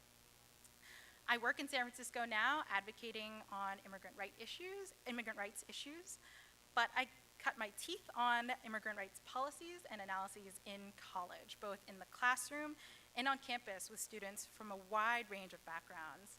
I learned really deeply from the organizing of Latinx student leaders and heard for the first time the stories of undocumented Asian American students that are often underrepresented in media. We really deepened our understanding of common issues and fought for change on campus together. And that really informs all of the work that I do today, because none of our issues exist in a silo. And with this precipitous rise in hate-fueled injustices against Asian Americans across the country that Bethany Lee at ALDEF spoke to quite deeply and eloquently, I'm reminded of what this case is really about. It's protecting our civil rights. And when I say our civil rights, I mean all of our rights.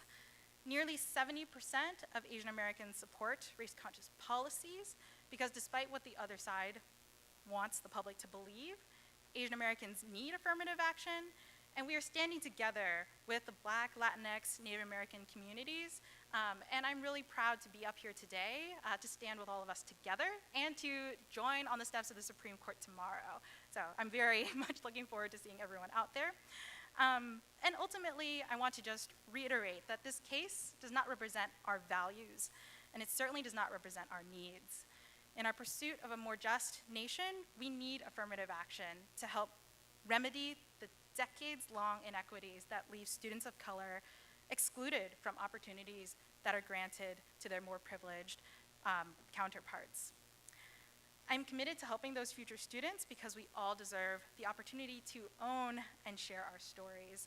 And I am very grateful and honored to be a part of this advocacy with everyone here today. So thank you all very much, and see you on the steps of the court tomorrow.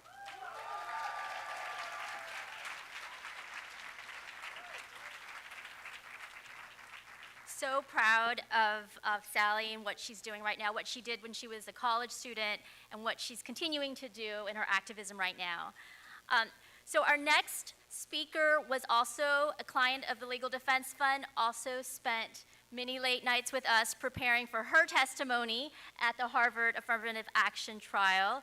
And as I recall, when we first met her, she was a STEM major of some sort. I'm not a STEM person, so I don't remember exactly what it was. But now she is getting her master's in Asian American Studies at UCLA and will be going to Harvard Law School next year. We are so, so proud of her at the Legal Defense Fund. She has been just such a joy to work with and stay in touch with, and will soon be a colleague in the legal profession in a few years. Please welcome Catherine Ho.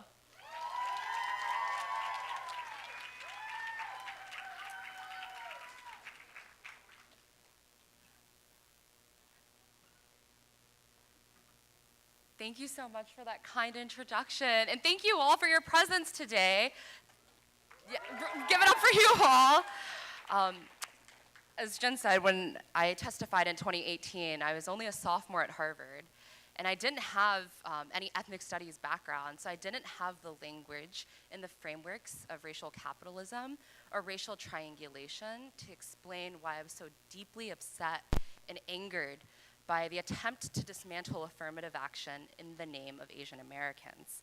But I knew then, as we all do, that race-conscious admissions policies help promote more diverse classrooms, dorm rooms, and dining halls, leading to enhanced experiences. Because when we engage with people from different backgrounds, we not only expand our worldview, we also come to think more critically about our own perspectives. In my application essay to Harvard, I wrote about the Vietnamese language and my parents' experiences as Vietnamese refugees. It was obvious to me that I couldn't talk about my gender, my working class background, or any of my lived experiences without acknowledging my race. And we know that our lives are messy and our perspectives are complicated and beautiful, and that can't be reduced to a number, be that a test score or a GPA. And that's why all applicants and all students need to have the ability to talk about their full life stories, including discussions of their race. In the 4 years since we've testified, we have seen time and time again that this country continues to be plagued by systemic racial violence and inequity, which of course affects the lives of Black and Indigenous folks and people of color. The onset of COVID-19 and renewed anti-Asian violence reminds us Asian Americans that we too are racialized. As such, we will never truly benefit from aligning ourselves with notions of meritocracy that uphold white supremacy. Yuri Kochiyama taught us that we are all part of one another, and perhaps that's even more true today than ever before. To my fellow Asian Americans, I say we must reject the lies that position us as a racial wedge. We can only truly become stronger when we stand up and speak out for ourselves and our Black, Indigenous, and Latinx friends and peers. We know they don't care about Asian Americans. Let us be clear.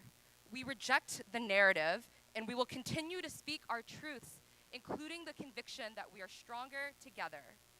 They're only trying to use Asian Americans because they're afraid of what all of us, all marginalized and racialized people can do when we stand up and speak out together in solidarity.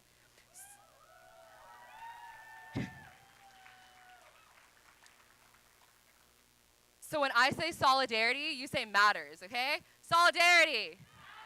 Solidarity. Solidarity. And when I say affirm, you say diversity. Affirm. Affirm.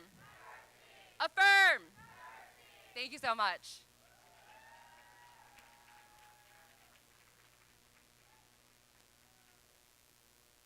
Thank you so much, Catherine. So in addition to the Harvard case, there was a trial in the UNC affirmative action case, and I cannot overstate how important that case is. UNC is a flagship university in North Carolina, and as you heard from the McKissick and Walker families, it wasn't that long ago when it was fully segregated and excluded Black people from its doors. So it's my great pleasure to introduce one of the student witnesses in the UNC affirmative action case. He is currently an education policy expert and working at Omidyar Network, where he facilitates grants to people and organizations seeking to strengthen American democracy and grow youth power. He holds a master's degree in education policy management from Harvard University and also a bachelor's in political science from his alma mater, the University of North Carolina at Chapel Hill. Please welcome Andrew Brennan.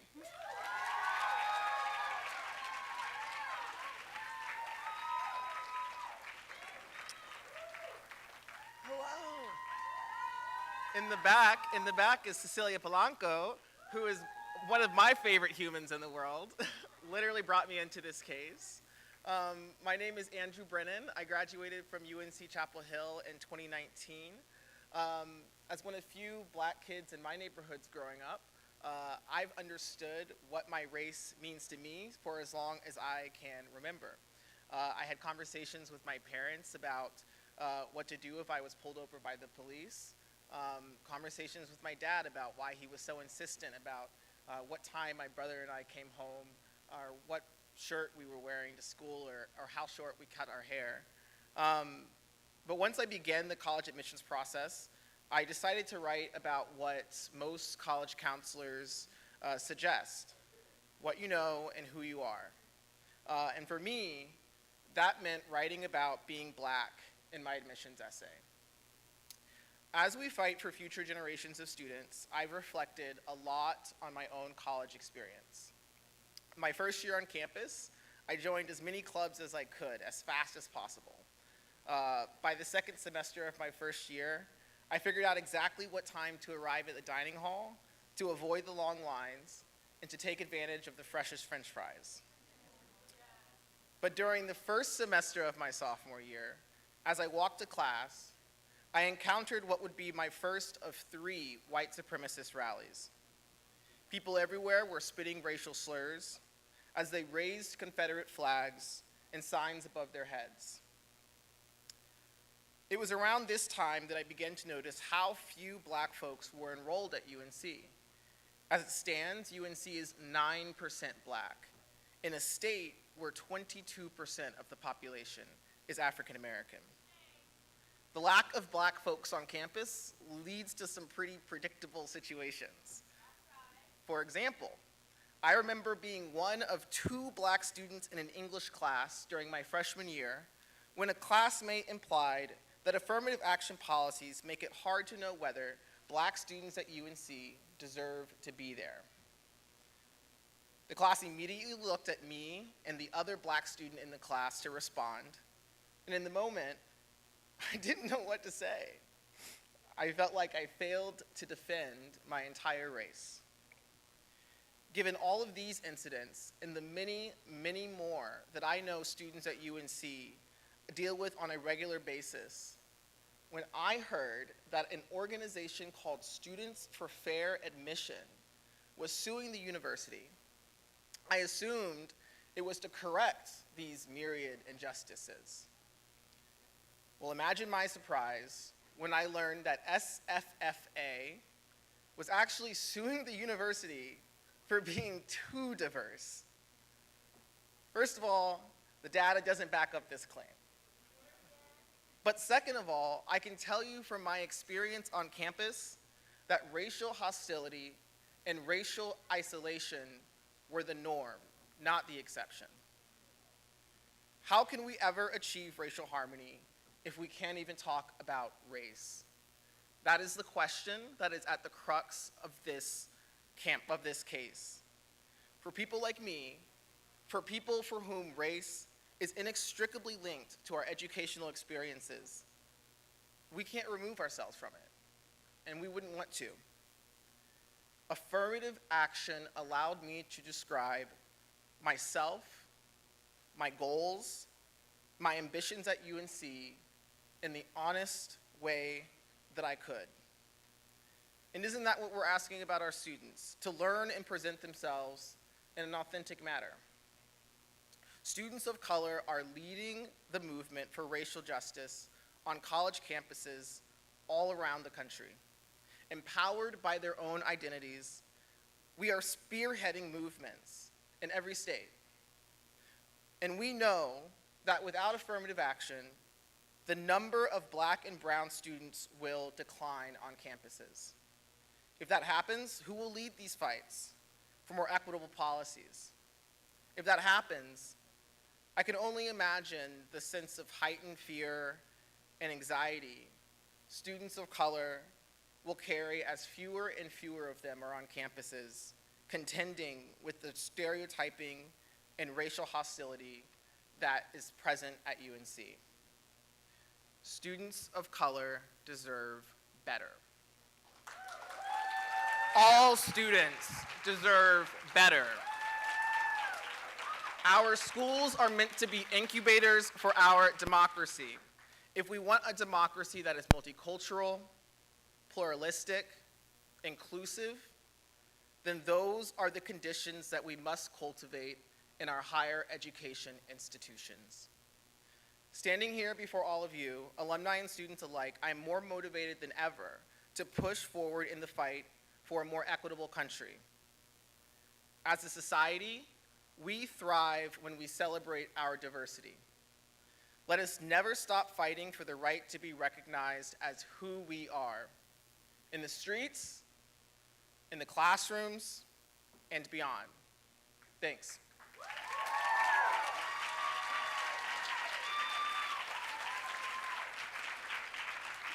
Andrew is so amazing. Thank you so much, Andrew. So we are going to take a 10-minute break before our next series of speakers. So enjoy the food, enjoy the music. There's a sign-making section over here. I also want to ask all of the LDF lawyers and clients if you could come to the stage for a photo. All right? Thank you.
this part of today's event is, all right, this part of today's event is going to have certain speakers reading some important passages from the words directly from Supreme Court justices themselves about affirmative action, about the importance of diversity, the importance of the continuing relevance of race in our daily lives. And I'm really excited about our first person who's going to be doing a dramatic reading. Josephine Beavers is an established jazz singer and Washington, D.C. native, and also an alumna of Miners Teachers College and Maryland University. She currently serves as the principal and owner of Beavers Holdings, LLC, and is a recording artist at Grand Songbook Productions. Her legacy of work includes the nationally charting masterpiece recording, Prime Time. So excited to have this wonderful, renowned jazz singer come join us today. Please welcome Josephine Beavers.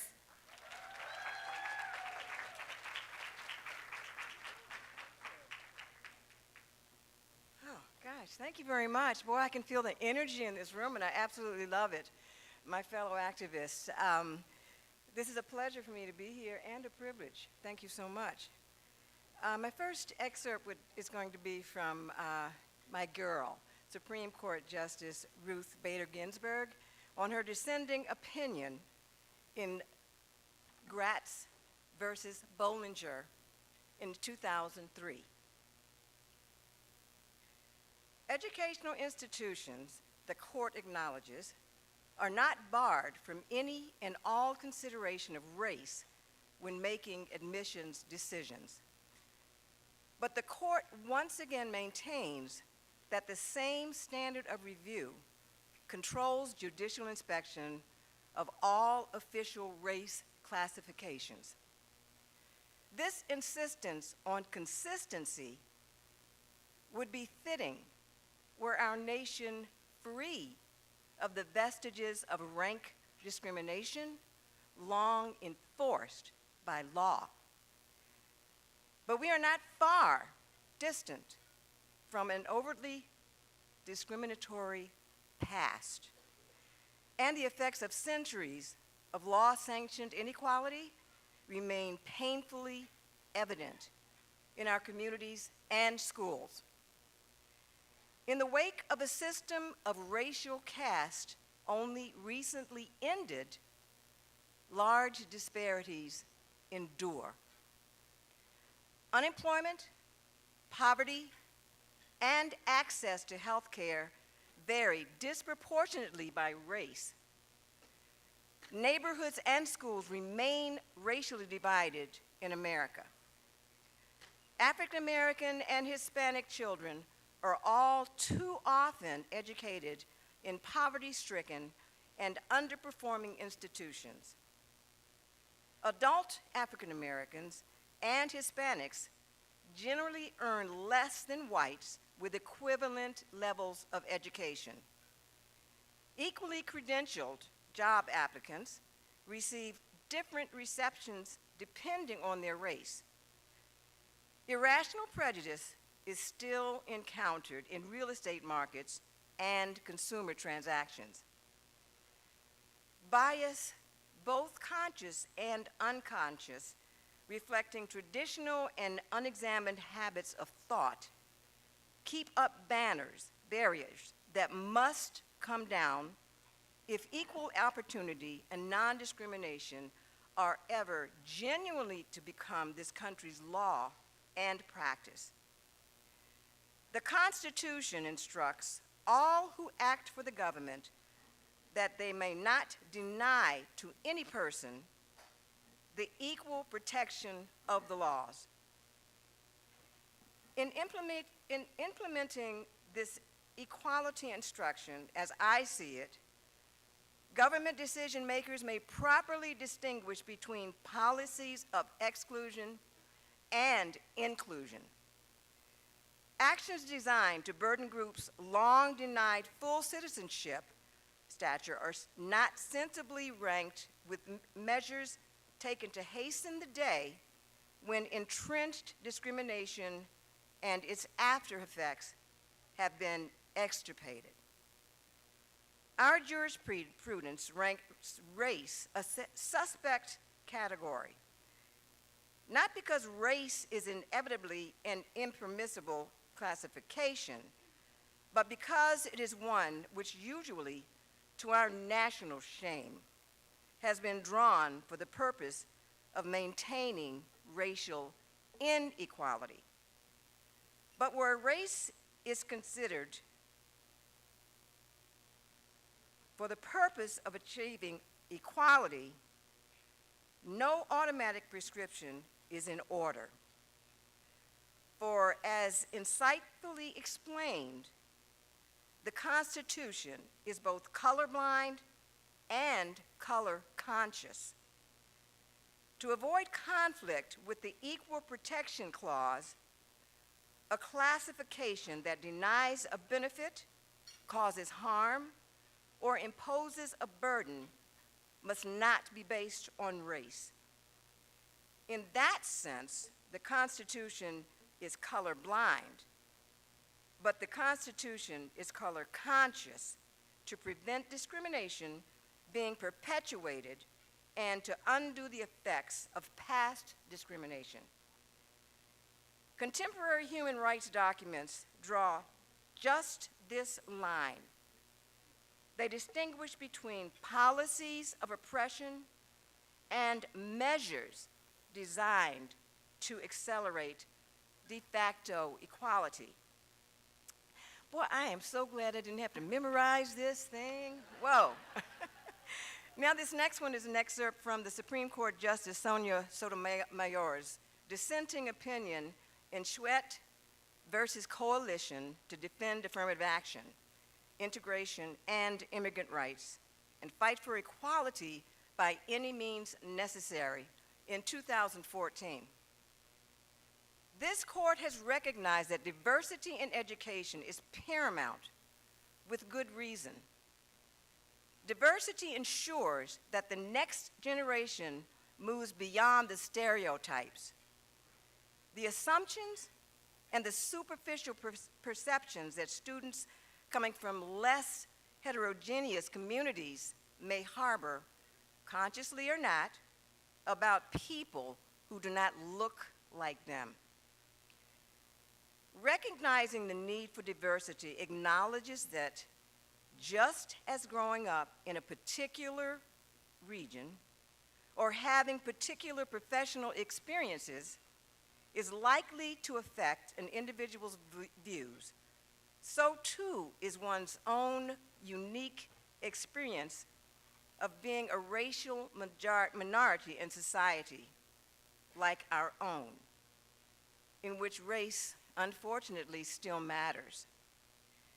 And it acknowledges that to cultivate a set of leaders with legitimacy in the eyes of the citizenry, it is necessary that the path to leadership be visibly open to talented and qualified individuals of every race and ethnicity. Colleges and universities must be free to prioritize the goal of diversity. They must be free to immerse their students in a multiracial environment that fosters frequent and meaningful interactions with students of other races, and thereby pushes such students to transcend any assumptions they may hold on the basis of skin color. Without race-sensitive admissions policies, this might be, well, impossible. We should not turn a blind eye to something we cannot help but to see. This next excerpt is from Supreme Court Justice Stephen Breyer's dissenting opinion in Parents Involved in Community Schools versus Seattle School District Number 1, and this was in 2007. In this court's finest hour, Brown versus Brown of education challenged this history and helped to change it. For Brown held out a promise. It was a promise embodied in 3 amendments designed to make citizens of slaves. It was a promise of true racial equality, not as a matter of fine words on paper, but as a matter of everyday life in the nation's schools and cities. It was about the nature of democracy that must work for all Americans. It sought one law, one nation, one people, not simply as a matter of legal principle, but in terms of how we actually live. Not everyone welcomed the court's decision on Brown. 3 years after that decision was handed down, the governor of Arkansas ordered state militia to block the doors of a white schoolhouse so that black children could not enter. Today, almost 50 years later, attitudes toward race in this nation have changed dramatically. Many parents, white and black alike, want their children to attend schools with children of different races. Indeed, the very school districts that once spurned integration now strive for it. The long history of their efforts reveals the complexities and difficulties they have faced. And in light of those challenges, they have asked us not to take from their hands the instruments they have used to rid their schools of racial segregation. Instruments that they believe are needed to overcome the problems of cities divided by race and poverty. The last half-century has witnessed great strides toward racial equality, but we have not yet realized the promise of Brown. Thank you very much. Thank you for your attention, and vote, vote, vote. Thank you.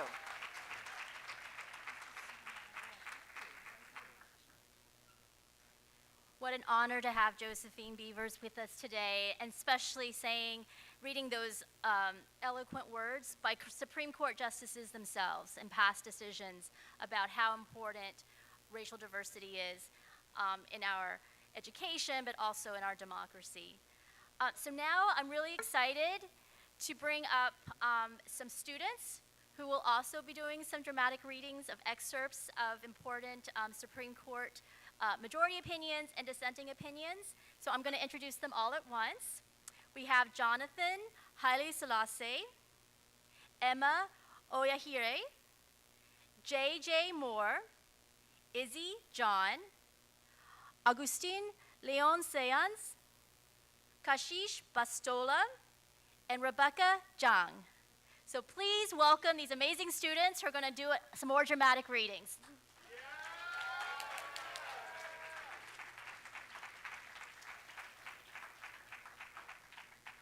Good afternoon.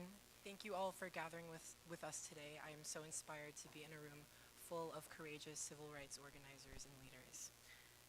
My name is Kashish Bastola, and I am a Nepali-American first-year student at Harvard. For over 4 decades, the Supreme Court has affirmed race-conscious admissions. Today, we will reflect on key moments in the court's history pertaining to education justice.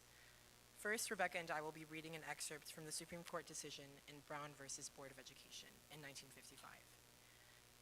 Today, education is perhaps the most important function of state and local governments.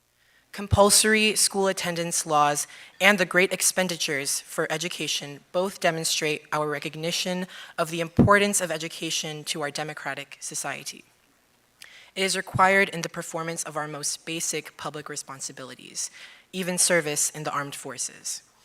It is in the very foundation of good citizenship.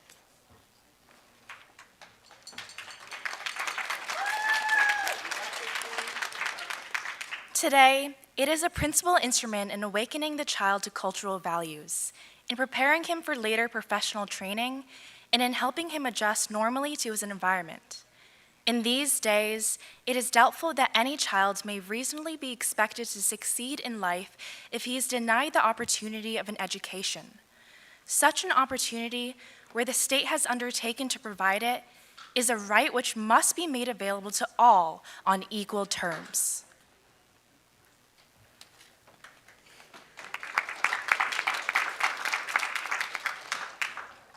Hi, my name is JJ.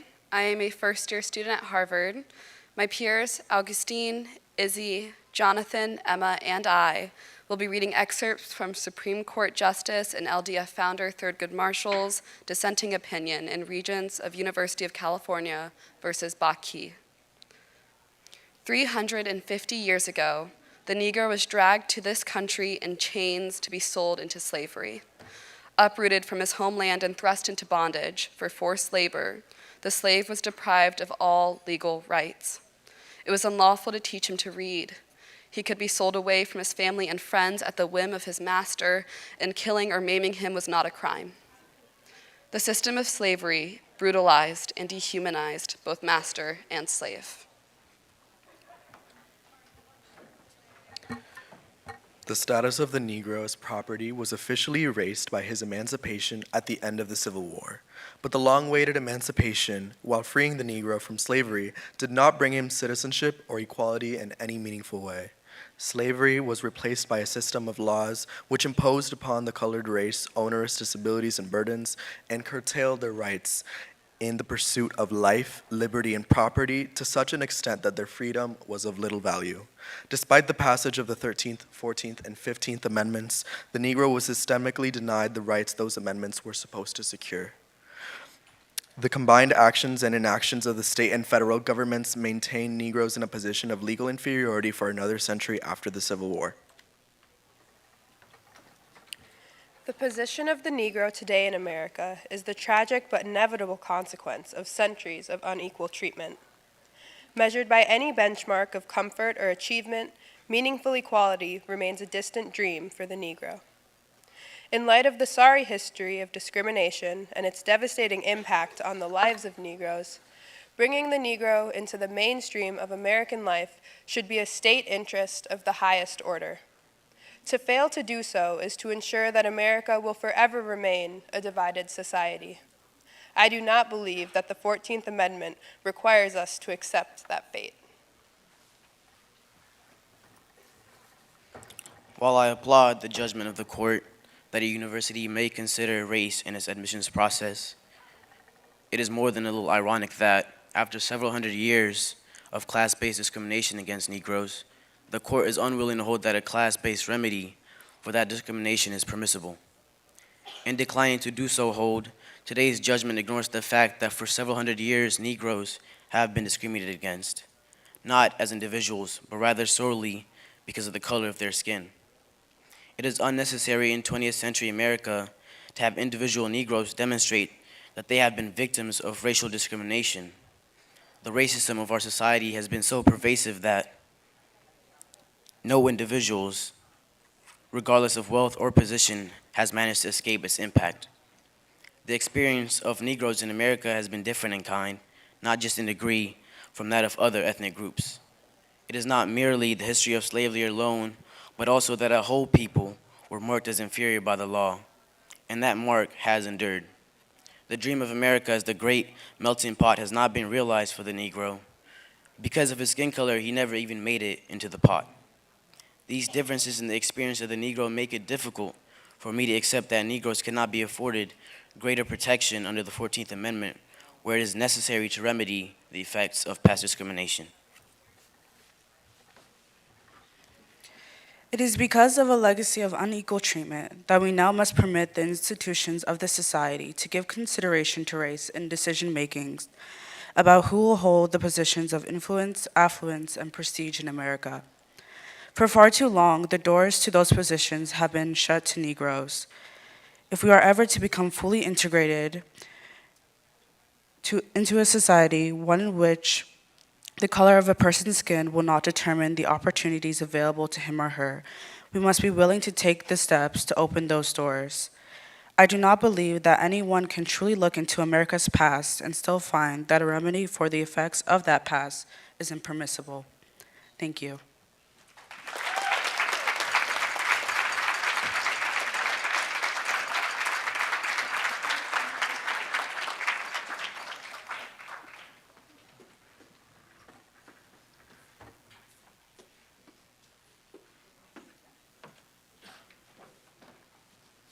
That was so amazing. Can we give them another round of applause?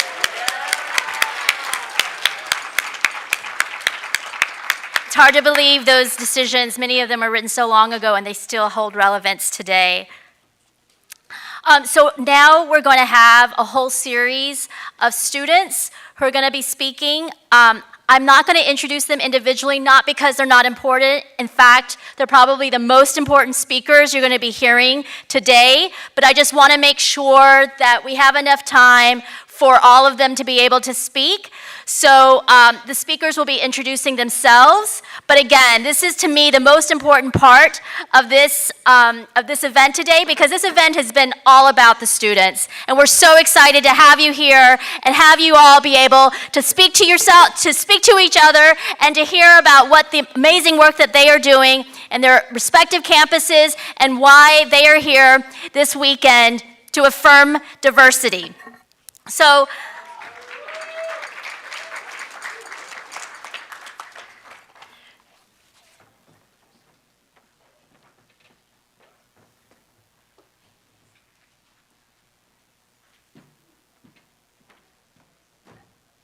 hello. I come from a long lineage of rural Alabama farmers. My mom was the first person in my family to graduate college, and without affirmative action, my mom probably would not have been able to break all of the many barriers she did. My mom, in her career, ended up being the first Black woman in her position to be a network engineer for the city of Los Angeles. And thanks to affirmative action, she was given the opportunity to do so.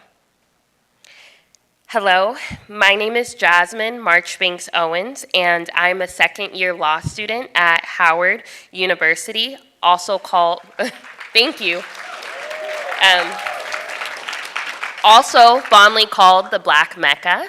It's been very wonderful to hear all of the leading civil rights attorneys today. It's very inspiring to me, and I hope that I will one day soon, pretty soon, because I'm tired of law school, be in their position. However, I did not always attend a historically Black college or university. I obtained my undergraduate and graduate degree from a predominantly white institution. Just as affirmative action helps my mom increase my family's social mobility, affirmative action helps me be able to get to where I am today. I'm here to share my support of affirmative action and its importance in continuing to diversify higher education. Along with being a law student, I also have the privilege of being on the national board for an organization whose goal, similar to affirmative action, is to increase opportunities for historically marginalized students to succeed. The National Black Law Students Association, also known as NABOLSA, is the largest student-run nonprofit organization in the country. We have over 200 chapters at law schools all over the world, representing the United States, Puerto Rico, Canada, and Nigeria. As a national board member of director, I work with Black students all over the world to increase the number of culturally responsible Black and minority attorneys to excel academically, succeed professionally, and positively impact my community.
my family, my colleagues, and my community. Thank you.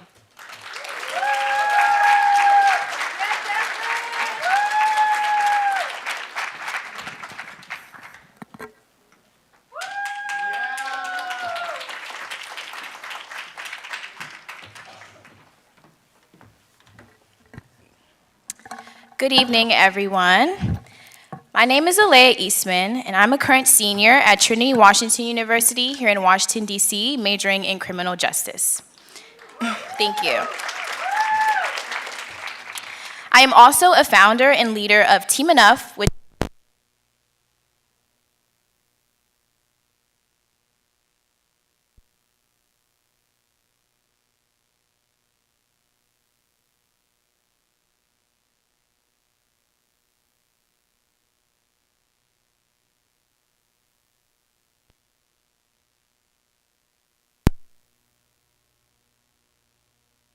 Marjorie Stoneman Douglas High School in Parkland, Florida. Unfortunately, I was in the third classroom attacked by a perpetrator who would go on to murder 17 of my schoolmates. The things I witnessed and the things I did to survive is nothing a child should have to do or experience in school.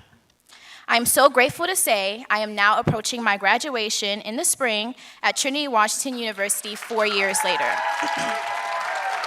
Thank you.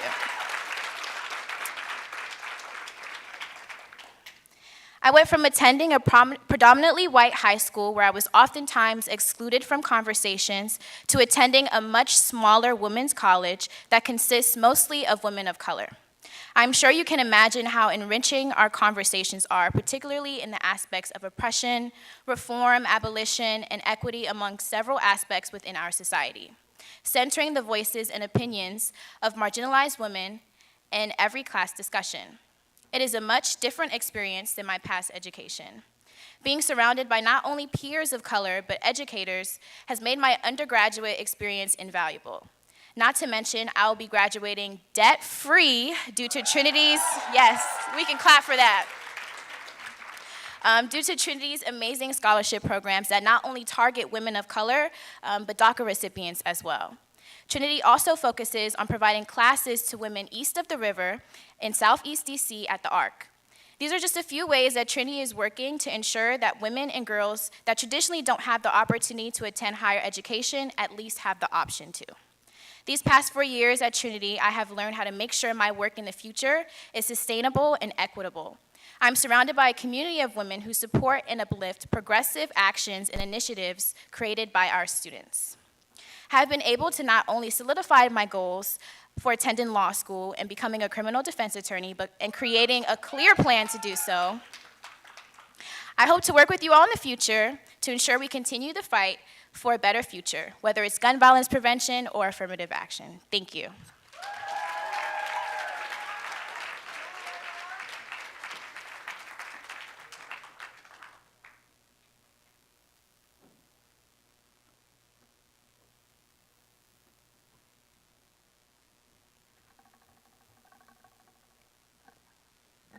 Hello, everyone. My name is Angie Shin. I'm a senior at Harvard, and I'm a student lead of the Affirmative Action Coalition, an ad hoc assembly of Harvard students organizing in support of race-conscious admissions. I am a first-generation, low-income Korean-American student, and I graduated from an underfunded public high school in inner-city Los Angeles. And I knew we were underfunded because, as a member of student government, I attended administrative budget meetings discussing how our district budget funding was cut because of how low our standardized test scores and enrollment numbers were. So I went to a high school that didn't know how to explain to decision makers that our student body was predominantly Black and Latine, predominantly first-gen and low income. And so, of course, students would feel held back more often from pursuing their academic potential, with community-wide issues of racism and poverty following students into their classrooms every single day. We didn't have funds to support our students properly because our school system could not understand the racial experiences of our students, which made us unable to properly uplift our students and their relationships to academics, which told our school district that we weren't worthy of resources necessary to correct these cyclical worsening problems. We were systemically doomed. There was no way that a school too poor to afford a full-time nurse or a full-time librarian or anything more than one lone college counselor for 2,000 kids would possibly have the resources to teach its students of color about how to successfully seek out more for themselves, namely, how to go to university. It took me and my first-gen friends and my immigrant parents years of self-guided, clumsy online research to become literate about how the American college admissions process was supposed to work. And even then, I encountered barriers no one could have prepared me for.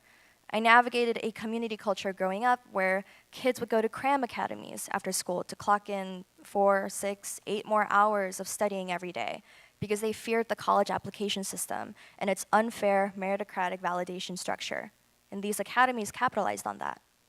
I struggled with teachers treating me with the simultaneous expectation to be academically flawless as an Asian American student, but be inferior to my male peers as a female student at the same time.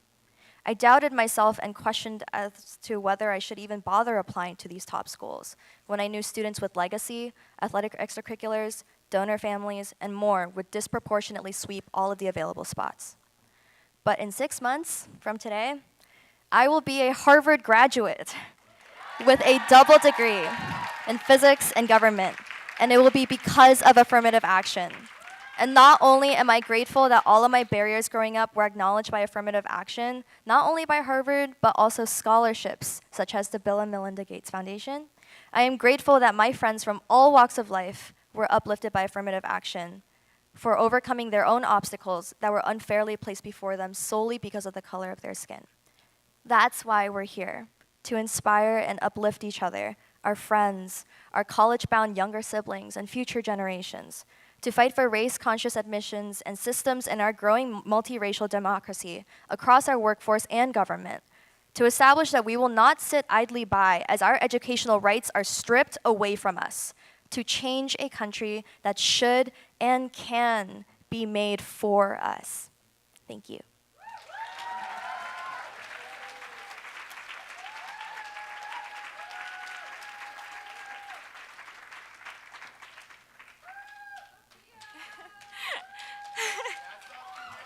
Hello. Thank you for having me today to LDF. And I think besides Jasmine, I'm the only HBCU student speaking today. So I wanted to let you guys know how we introduce ourselves. So my name is Sophia, and I attend the illustrious Coppin State University. Thank you. I'm Political Action Chair of our NAACP chapter and also the president of SOUL, Students Open to Unique Love. Going to an HBCU is an experience like no other. As my senior year draws to a close, I am careful to make sure I am actively savoring every experience Coppin has to give. Situated in the West North Avenue corridor, Coppin is located in Baltimore in an amazing area known for Black history and unique culture. The Black diversity I've experienced living in Baltimore is unchallenged. I have had an opportunity to learn about movements and leaders that often go unheard. Every time I've gone to a yard party, it never fails to feel like a family cookout. Going to class and meetings where things go unsaid because we all have a lived experience that need not be articulated. I would never trade my HBCU experience for the world. It's the best choice I have ever made. However, the Black community is not a monolith. Going to an HBCU was my choice, but I am simply an individual. Often during conversations involving affirmative action, I've heard that Black students don't need affirmative action because they have HBCUs. But what about students of color that want to attend PWIs? It is this monolithic thinking that simply assumes Black students should choose HBCUs. Students of color that prefer PWIs, of course, deserve a system that helps them battle the struggles involved with applying and preparing for life at a PWI. As much as I love my HBCU, it is important to acknowledge the difficulties that HBCUs encounter, simply because their very nature is to house and protect Black students. HBCUs face challenges like underfunding and high COVID-19 impact, among other things. This stress and contention inevitably burdens the HBCU student. This means that no matter what college a Black student chooses, they will always face challenges. Knowing of this oppression suggests that the rhetoric involved in pushing the narrative that black students can simply just attend an HBCU instead of making PWIs more accessible contains remnants of segregationist thinking. I support black students in their desire to go to any college or university of their choice, and they deserve equitable avenues to do so.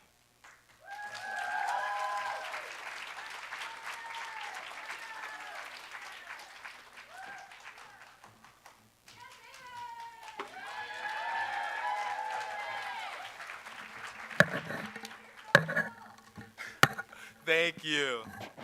Okay. Hey everyone, my name is David Lewis, and I'm a junior at Harvard studying social studies, and I represent the Harvard Black Students Association in our Affirmative Action Coalition as its political action chair. The Black Students Association at Harvard has deep political roots in the civil rights movement, fighting for black students and black people throughout the country. Although the black student activists who precede me made incredible strides, the reality is that their fight is far from over, and the torch has now been passed on to me and my peers. Our enemies want us to pretend that those struggles are a thing of the past, but I know too well the power that a lack of representation and diversity can have on students' experiences. I grew up in a racist educational environment where I was the only dark-skinned black student in my grade from grades K through 8, and I was bullied, gaslit, and even assaulted because of my race and complexions, as my white teachers stood by and refused to take any of it seriously. As a black boy in an almost all-white environment, I had to shrink myself and perform innocence and obsequiousness to subvert the expectation that boys like me were just thugs and troublemakers. I was made to feel like I couldn't embrace, trust, and exist in my full self, and that my feelings and expression needed to be suppressed. It wasn't until I came to Harvard and became active in its black community that I fully came into my own voice. Supported by other black students and an environment that encouraged diverse, challenging perspectives, I found the courage to love and trust myself. This experience empowered me to fight for my community and the causes I believe in, and to do what I came to do today. And so, to the Students for Fair Admissions and all their allies who think that black students don't belong at competitive colleges and universities, I have a message for you. Don't be confused by this Defend Diversity slogan. I am not here on the defense. I did not come here. Yeah. I did not come here to beg white people. I didn't come to prove to racists that my black peers and I belong. I didn't come to prove that we can improve other people's educational experience by adding spice and flavor to some melting pot. And I sure as hell did not come to prove that we are not affirmative action imposters taking spots from supposedly smarter white students. I am here on the offense. I came to declare that we are proudly seizing the opportunities that our people have fought and worked so hard for so long in this country. I came here to tell you that if you don't like that, you better move the hell out the way before we move you, because we are building a movement. We are here to fight, and we will continue to fight until every single inequality, inequity in education in this country and in this world is eliminated and destroyed. We will fight until we never have to listen to another black or brown child say that they were bullied, gaslit, or given less attention or resources because of their race. Until majority black and brown schools in this country have just as many resources and opportunities as majority white ones. We don't give a damn about anyone's idea of how much merit or value we have, because any system of merit or value, any standardized test system, and any GPA metric that suggests that students of color are less intelligent or do not deserve access to all the resources they need to pursue their educational interests and their dreams is fundamentally racist, exclusionary, and must be abolished.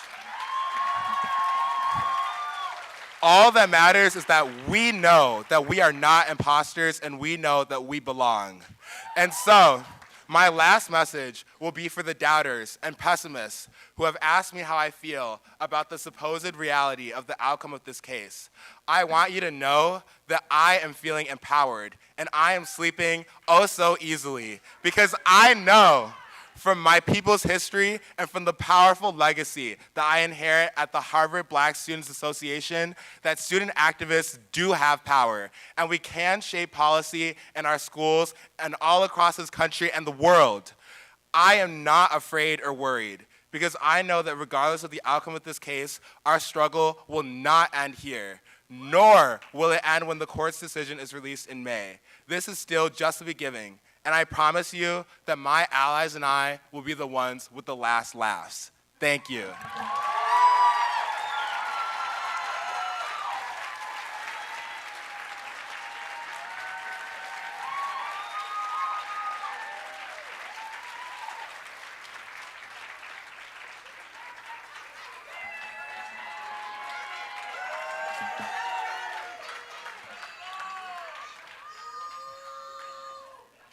Hello, everyone. My name is Resti Fufanon. I am a junior, and I serve as co-moderator of ASA, or the Asian American Students Alliance at Yale.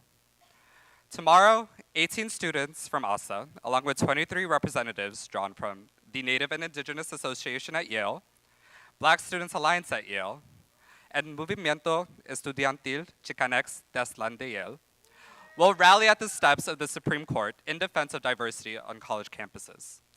As Yale's primary vehicle for Asian American organizing since 1969, the executive board of ASA unequivocally calls for affirmative action to be upheld, protected, and respected. We see defending affirmative action as part of a broader legacy of nationwide organizing by and for students of color. I want to remind everyone of the Third World Liberation Front strikes that occurred in 1968. These series of protests at San Francisco State University and UC Berkeley are the longest student strikes in the United States and culminated in, among other things, increased minority representation and the founding of ethnic studies as an academic discipline. It is no coincidence that today's coalition of Asian, Black, Latina, and Native and Indigenous students mirror the central organizing groups of the Third World Liberation Front. Erasing affirmative action erases the legacy of these students, without which we wouldn't be able to exist as students of color on college campuses, much less dedicate a whole field of study to them. Tomorrow, we will hear oral arguments for two cases that will decide the fate of affirmative action. Students for Fair Admission is using Asian American students as pawns to impede educational opportunities for students of color nationwide. What you may not know is the term Asian American, the way that we conceptualize and understand it, would not exist without the labor of students. Asian ethnic college groups at the time of the Third World Liberation Front strikes were fighting for the same cause, but lacked a unifying identity, a single term to encapsulate their shared struggles and goals. Two students helped found the Asian American Political Alliance, the first time Asian American was used as a way to rally our students together. Thus, the term Asian American is inherently political. It is the culmination of activist struggle, of students not too different from yourselves, dreaming and imagining better possibilities. Of course, we all have different relationships to this term. It can be limited in its scope. I myself have a tenuous relationship with Asian America.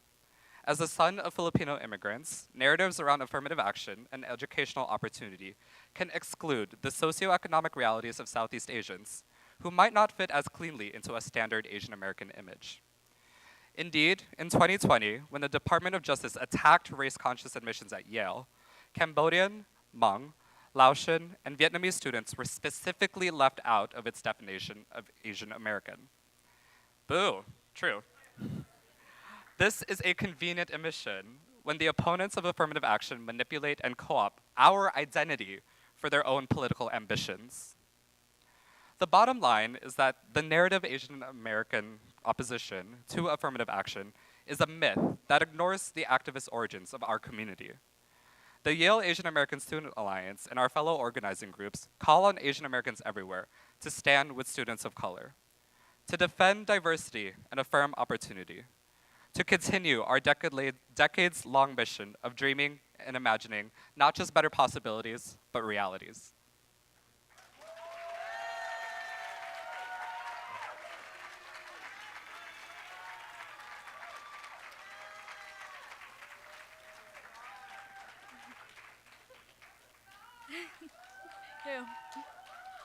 Hi guys, I'm Muskan Arshad and I'm a sophomore at the college. I'm representing the Task Force of Asian American Progressive Advocacy and Studies, as well as one of the student leads for the Affirmative Action Coalition. The earliest I remember understanding that I was a racialized being was when I was 5. I very distinctly remember not being touched by a fellow student during a group activity, being perceived as dirty and unclean because of my brown skin. In a very homogeneously white small town in Arkansas, it felt like diversity was inherently a bad thing. I quite literally attempted to whitewash myself, using lightening creams and pale foundation shades. It even went so far that I chose not to be around brown people because I didn't want to be around those people, my people. Internalized racism defined my experiences with identity all throughout my childhood.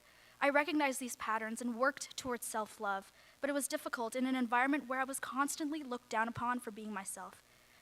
That changed when I came to Harvard. Coming to a place that valued diversity in a student body made me feel safe and accepted in a way that I'd never before experienced. The new friends I had made wanted to learn about my culture. They came with me to South Asian events. We listened to Hindi music together when we were studying. Another friend fasted with me for almost a whole month during this month of Ramadan. It was a sort of radical acceptance that an embrace of diversity brought about.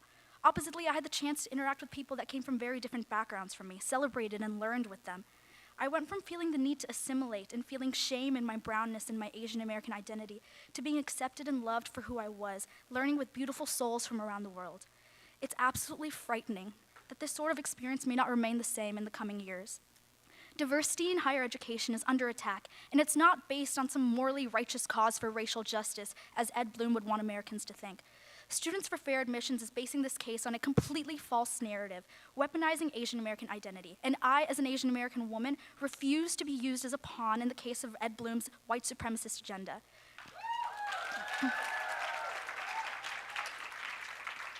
I benefit from affirmative action. I got in because of affirmative action, because my race is essential to my identity and my story cannot be told without it.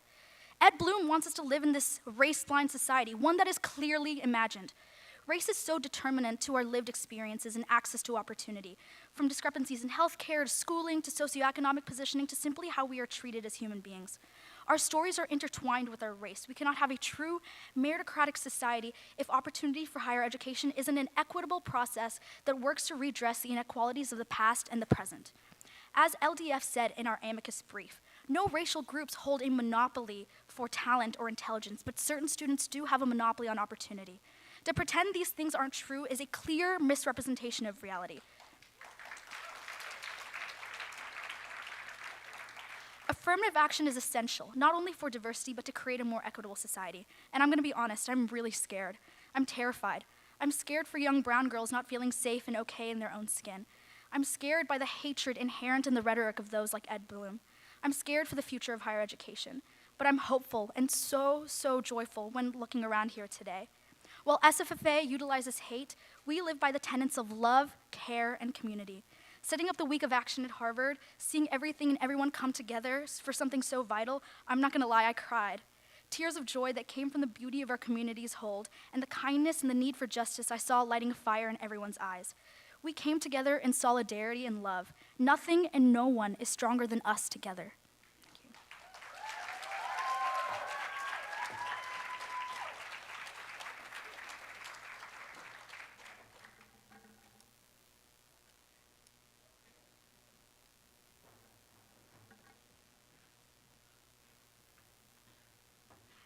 Awesome. That was so incredible. Thank you.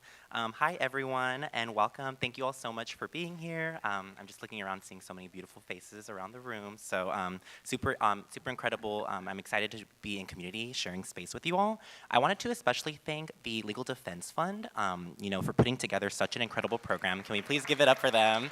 Yeah, I just think it's just so incredible for this slate of speakers, this coalition for defending affirmative action, a coalition of racial justice advocates, of civil rights organizations, and student leaders and student activists on the front lines of defending diversity and affirming our commitment to equal opportunity for all. So I just want to get started. My name is Vincent Rosso. I'm with the Campaign for College Opportunity in California. So I flew in yesterday from the West Coast. So thank you all for inviting us to be a part of the program. So the campaign, we advance policies that promote college access, racial equity, and student success across California's public higher education system. And I'm thrilled to have traveled here this weekend to be in community with you all in Washington, D.C. I know a lot of other folks traveled in for these events as well, really to stand in solidarity with our national effort to defend affirmative action. I'm also here today as an organizer and a former student leader. Over this past year, I walked the stage at the University of California, Riverside, and became the first in my family to graduate with a bachelor's degree.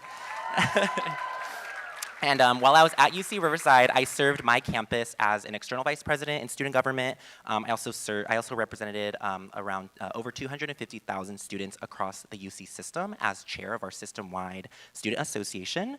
And it was in these roles that our student communities faced the immense uncertainty of our future through a pandemic, protests against anti-Black police violence, and a really historic election in 2020. My leadership and that of many others, as I'm sure you all have experienced, was challenged by responding to a multitude of issues, but we rose up together and responded to those challenges with action.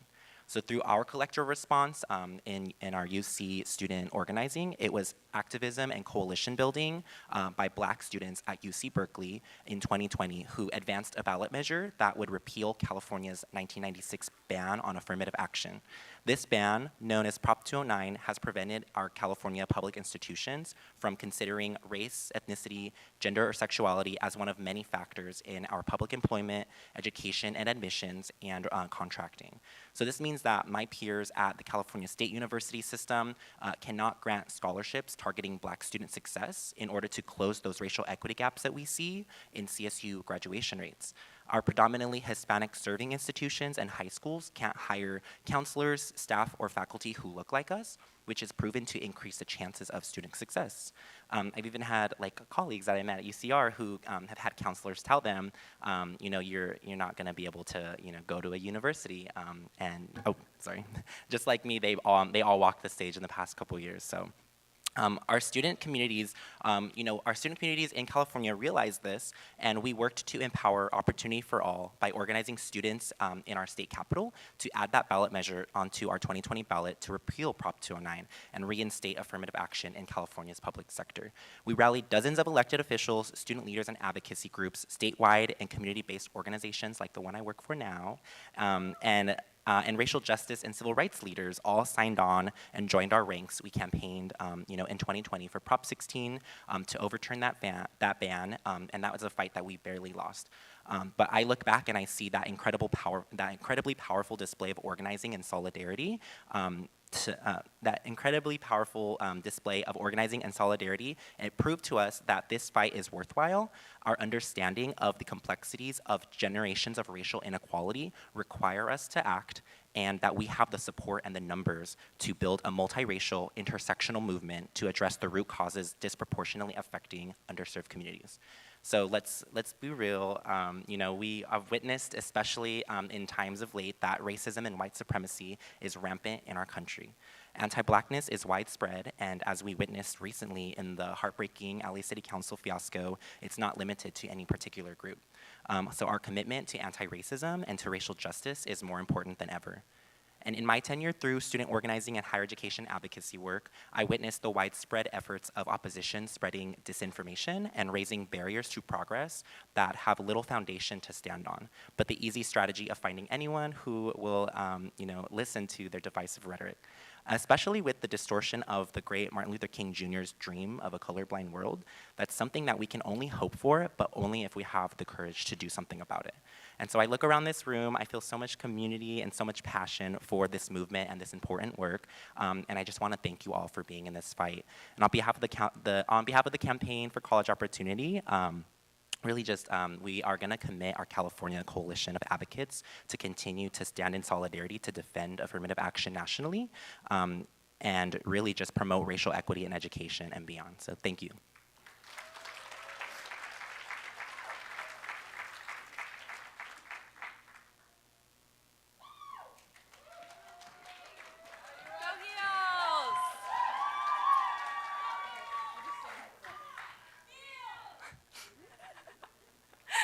Okay, I'm gonna keep this short because I know everyone's tired. Hi, my name is Sarah, and I'm the founder and one of the 4 co-leads of UNC for Affirmative Action. Special thank you to LDF and Lawyers Committee for organizing today, and Lawyers Committee for paying for our trip. When I applied to UNC 2 years ago, I wrote about finding my voice as an activist in white suburban Pennsylvania and how my Asian identity was a core part of my growing up. I was shaped by an immigrant Chinese father who benefited from affirmative action in pursuing higher education in the United States and by the burden of being the only student of color in a room. If affirmative action were overturned, it feels very likely that I would not be at UNC today. My Asian American identity is core to who I am. We are here because we love Carolina and understand that we must amplify the voices of those from historically resilient communities in order to continue creating safe spaces and maintaining love at UNC. Hello, my name is Joy Jiang. I'm a first-generation college student raised by 2 hardworking Chinese immigrants. Helping in their restaurant since I was a young girl has a part of my identity and makes up my holistic character. College admission should always consider the holistic person, as each individual is a unique being in their own way. For only we experience and understand from our experiences. We can use those experiences to guide others, like our fellow students, and educate outside the classroom. Our diversity allows us to give a more educated knowledge, not only academic, but the real world through other perspectives from our fellow peers. To limit diversity on our campus means that we erase these perspectives. We may never learn. Keep Carolina diverse.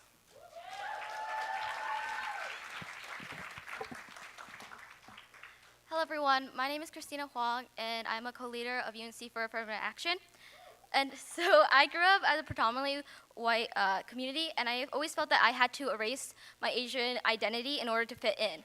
But now I know that keeping our culture and diversity alive, we are showing our resistance and resilience.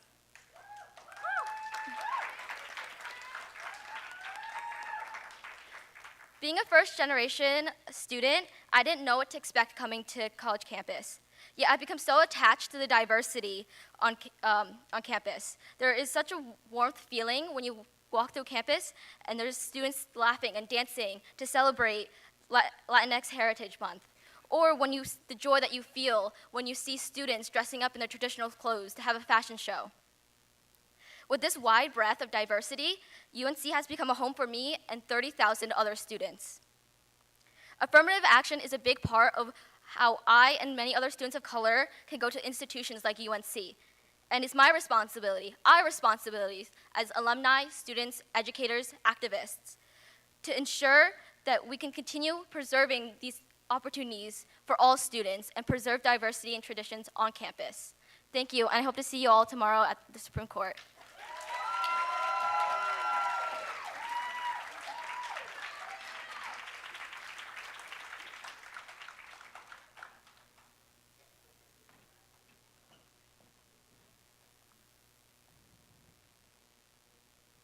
Hi, I'm Jessica Wong, and I'm a Chinese American from New York. Currently, I'm a first-year student studying at Harvard College. Today, I'm going to read a poem that has undergone many revisions and drafts to reach the state it is today. It is inspired by the poet Richard Blanco, and is dedicated to my grandmother, who cannot read English, but still makes my mother translate every single word of my poems into Chinese. Birds, after Richard Blanco. The first bird my mother ate was a magpie served on a blue and red platter. Feathered flesh cutting her throat, tail wings peeling back, a body of a body. Sacrificial act, voluntary amputation. To speak is to mutilate, to lay yourself bare to this country and self-harm with broken English, mother language, cultural tradition. To acknowledge your lineage is to live with uncertainty. Are you an immigrant or a human? Are you with us or against us?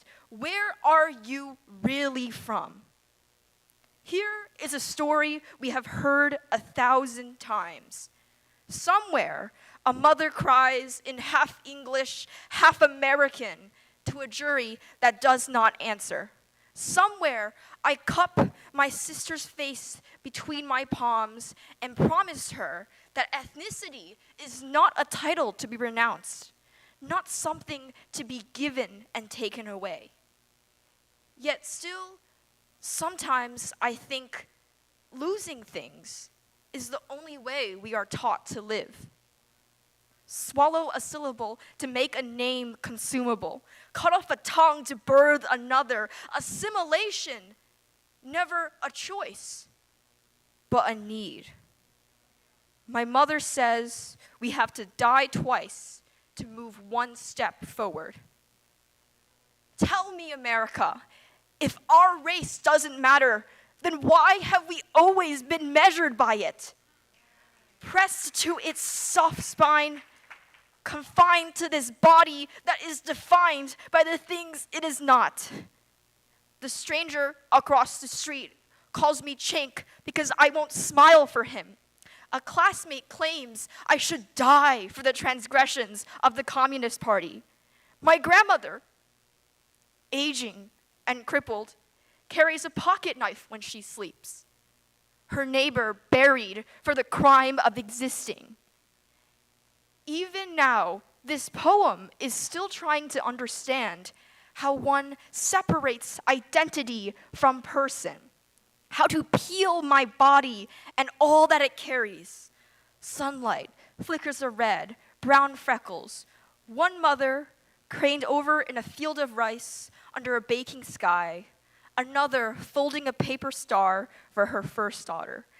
Centuries of lived and passed down experiences away from me. I am 18 years old, and on some nights I wake up, stretch my arm to the empty ceiling, and imagine America is made up of air. In Chinese mythology, a magpie is also the bird of change. It flies just as the sun kisses the horizon, just as the sky morphs into something greater. To love a country is to learn through others. To love a country is to live with growth. To know that intersection is not a choice, but human responsibility. To love a country is to continue to love our lives, our bodies, our people before us, and the people with us today. Only then can the magpies start singing. Thank you.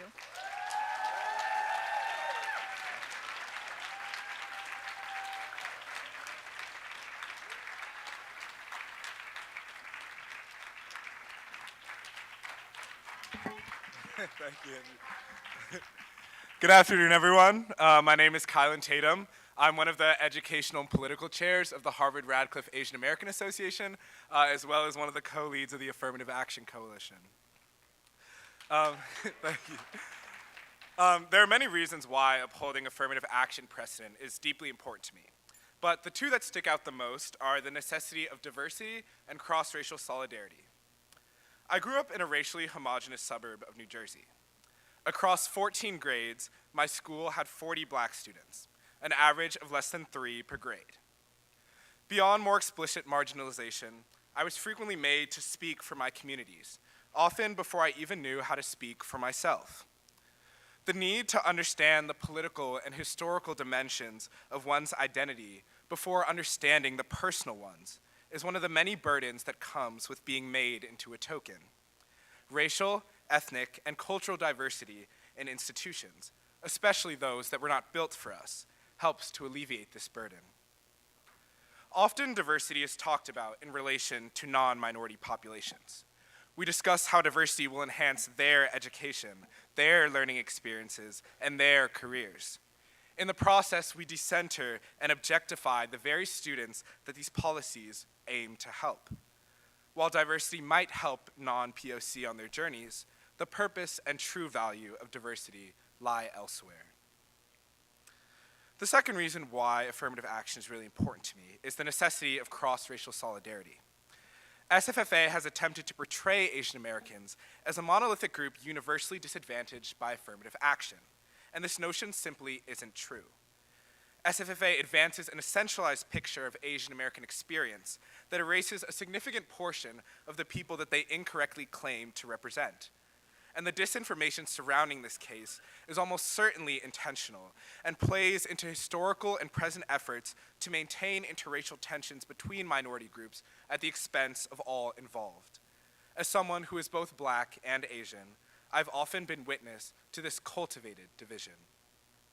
The weaponization of Asian American socioeconomic and educational success against other problem minorities is known as the model minority myth. This myth obscures the social, political, and historical struggles of Asian Americans while seeking to explain the social position of other minority groups through laziness or inherent inferiority, instead of a product of institutionalized barriers to success. The ability to achieve grades, test scores, honors, or extracurriculars that make for a competitive application in today's admissions process is deeply inequitable across racial, socioeconomic, and other lines.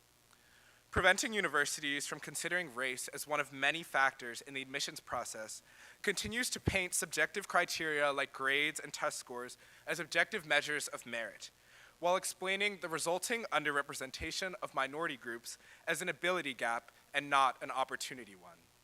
Thank you.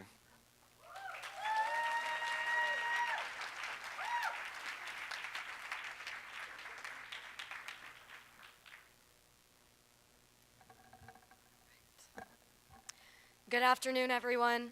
My name is Shruti Kumar, and I'm a junior at Harvard College, studying the history of science and economics. I'm one of the co-leads of the Affirmative Action Coalition at Harvard, and also here as the co-president of the Harvard South Asian Association. Growing up in Nebraska, I didn't know a reality different from a predominantly white one. As the daughter of South Asian immigrants, I was the first in my family to go to college in the US. In school, I never saw myself represented in places of legitimacy, like public scholarship, academia, or amongst the leadership in my community. In fact, I was shocked to realize that I had my first teacher of color as a freshman in college. Coming to Harvard, the diversity and South Asian community around me encouraged me to research historically dismissed sources of knowledge. I experienced a level of diversity among the student body which fundamentally changed the way I interacted with the material in my classroom and therefore completely shifted the way I think about solutions for the world. The reason I'm here today is because diversity in higher education lets us build academic credibility through textbooks, ethnic studies, and leadership for historically dismissed communities. Colleges are the centers of production for future scholarship, innovation, and solutions to the world's problems. We need diversity at the table. We need diverse perspectives and contributions in the workforce, in hospitals, in Congress, and in business.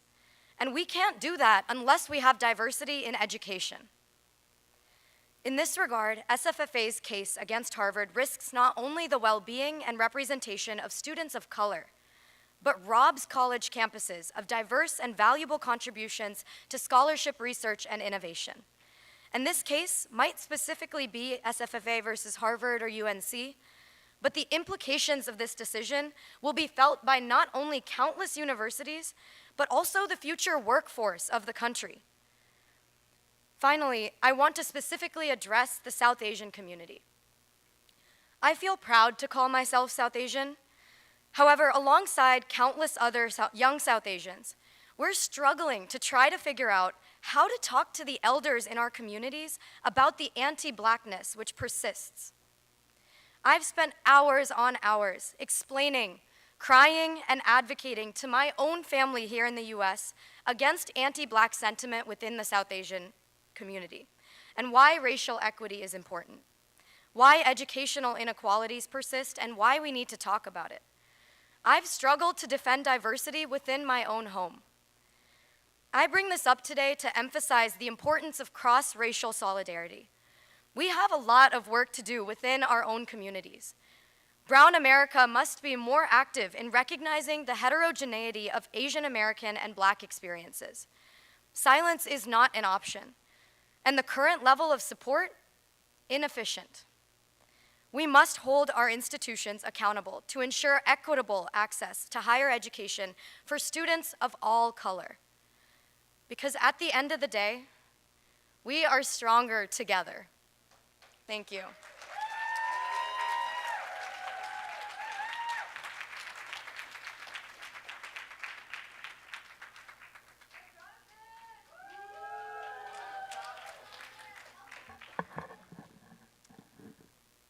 Hello everyone, my name is Jonathan Locke. I'm a master's student at the Kennedy School and one of the student leads for the Affirmative Action Coalition.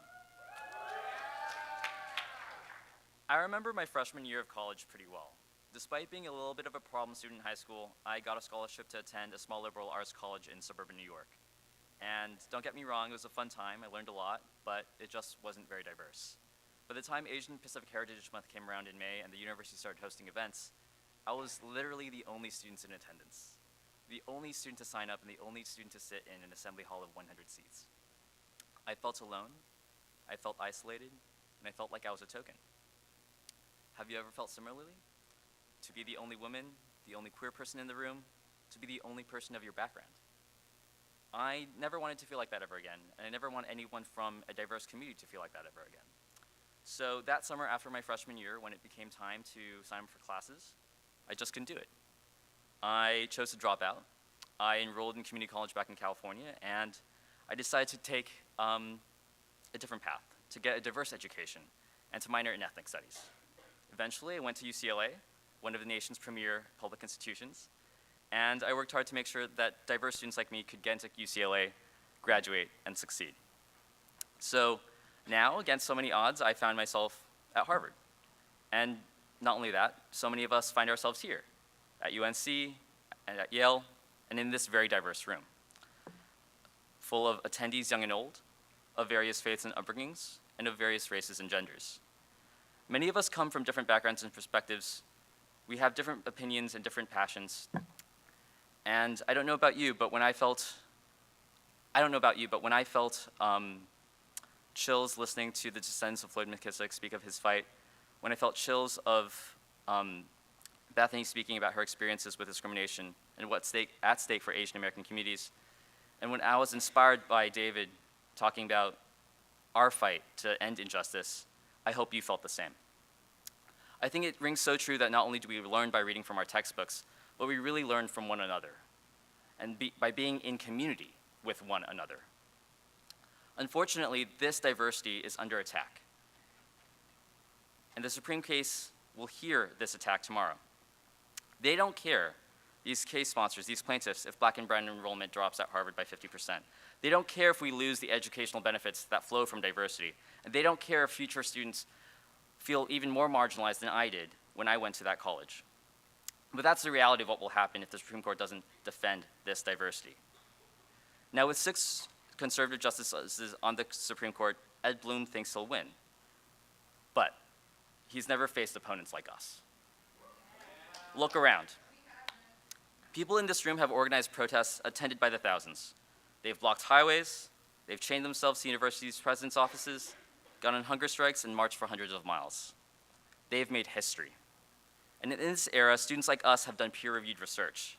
We filled lecture hall after lecture hall with our teach-ins, and now we're here in a room full of passion, full of students hungry for justice. Tomorrow, we'll take this fight to the Supreme Court. And I know we can win. When we show up, we're going to show the entire country that race still matters, diversity still matters, and together we can ensure that this critical tool for educational opportunity remains in place. So tomorrow, together, let's make history.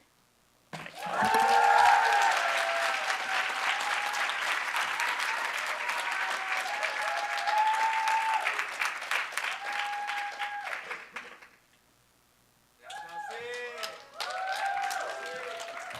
Hi, everyone. I am your last speaker of the day. My name is Chelsea. I represent the Harvard-Radcliffe Asian American Association, and I am one of the student leads for the Affirmative Action Coalition.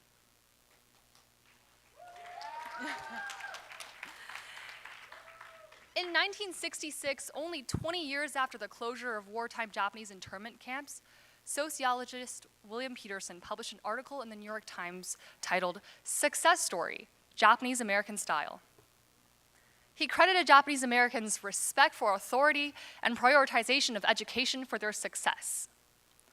Although he mentioned the legacy of slavery and other injustices, he implicitly attributed the subjugation of other people of color to their own shortcomings. This article was the genesis of the model minority myth, the false notion that hard work and obedience could overcome systemic racism. More than half a century later, white supremacy continues to wield it as a tool to divide people of color. In portraying affirmative action as a zero-sum game between Asian Americans and other minorities, SFFA is once again using Asians to invalidate the struggles of other people of color.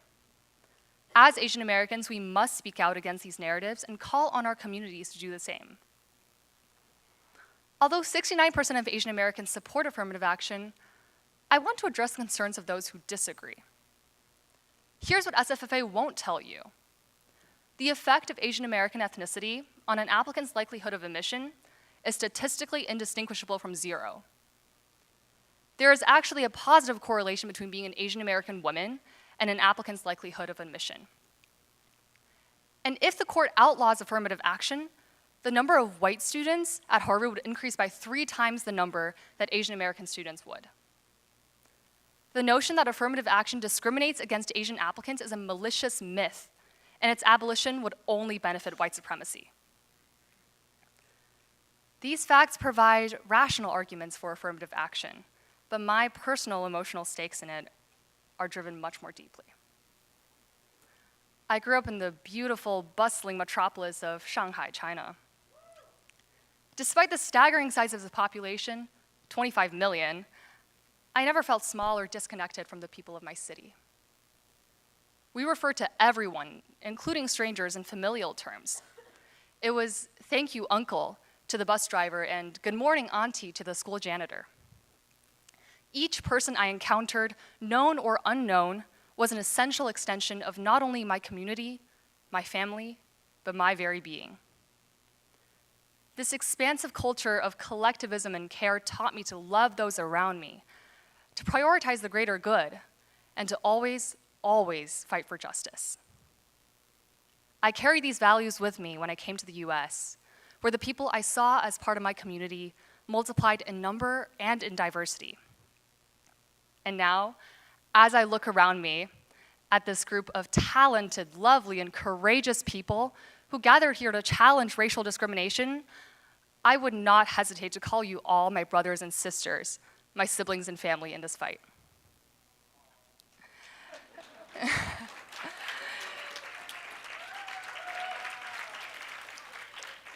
And just as I learned about this country's painful history of racial inequity, I also discovered its inspirational legacy of cross-racial solidarity. People of color have again and again reached across racial and ethnic lines to support each other in their times of need.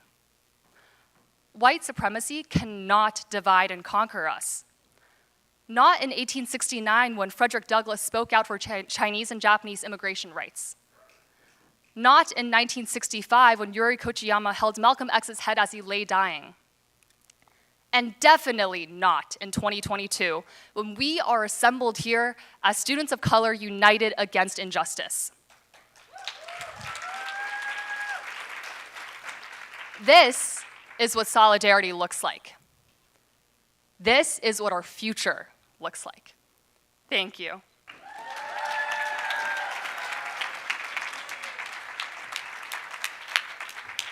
This was such a wonderful way to end this event, to hear from all these amazing students and to have all of you in the room. I know that I, just as a civil rights lawyer, am energized and inspired by all of you. And, you know, our future, young people are our future, and with all of you here, there's a lot of hope about what our future can be. Absolutely. So give a round of applause to all of yourself. I want to remind everyone that there will be a rally tomorrow at the Supreme Court starting at 8 a.m. Please bring your t-shirts, your bandanas, your signs, all the great signs that you made today. It's from 8 a.m. to noon. Show your support for affirmative action. And I want us to end today with a chant. When I say affirm, you say diversity. Affirm. Diversity. Affirm.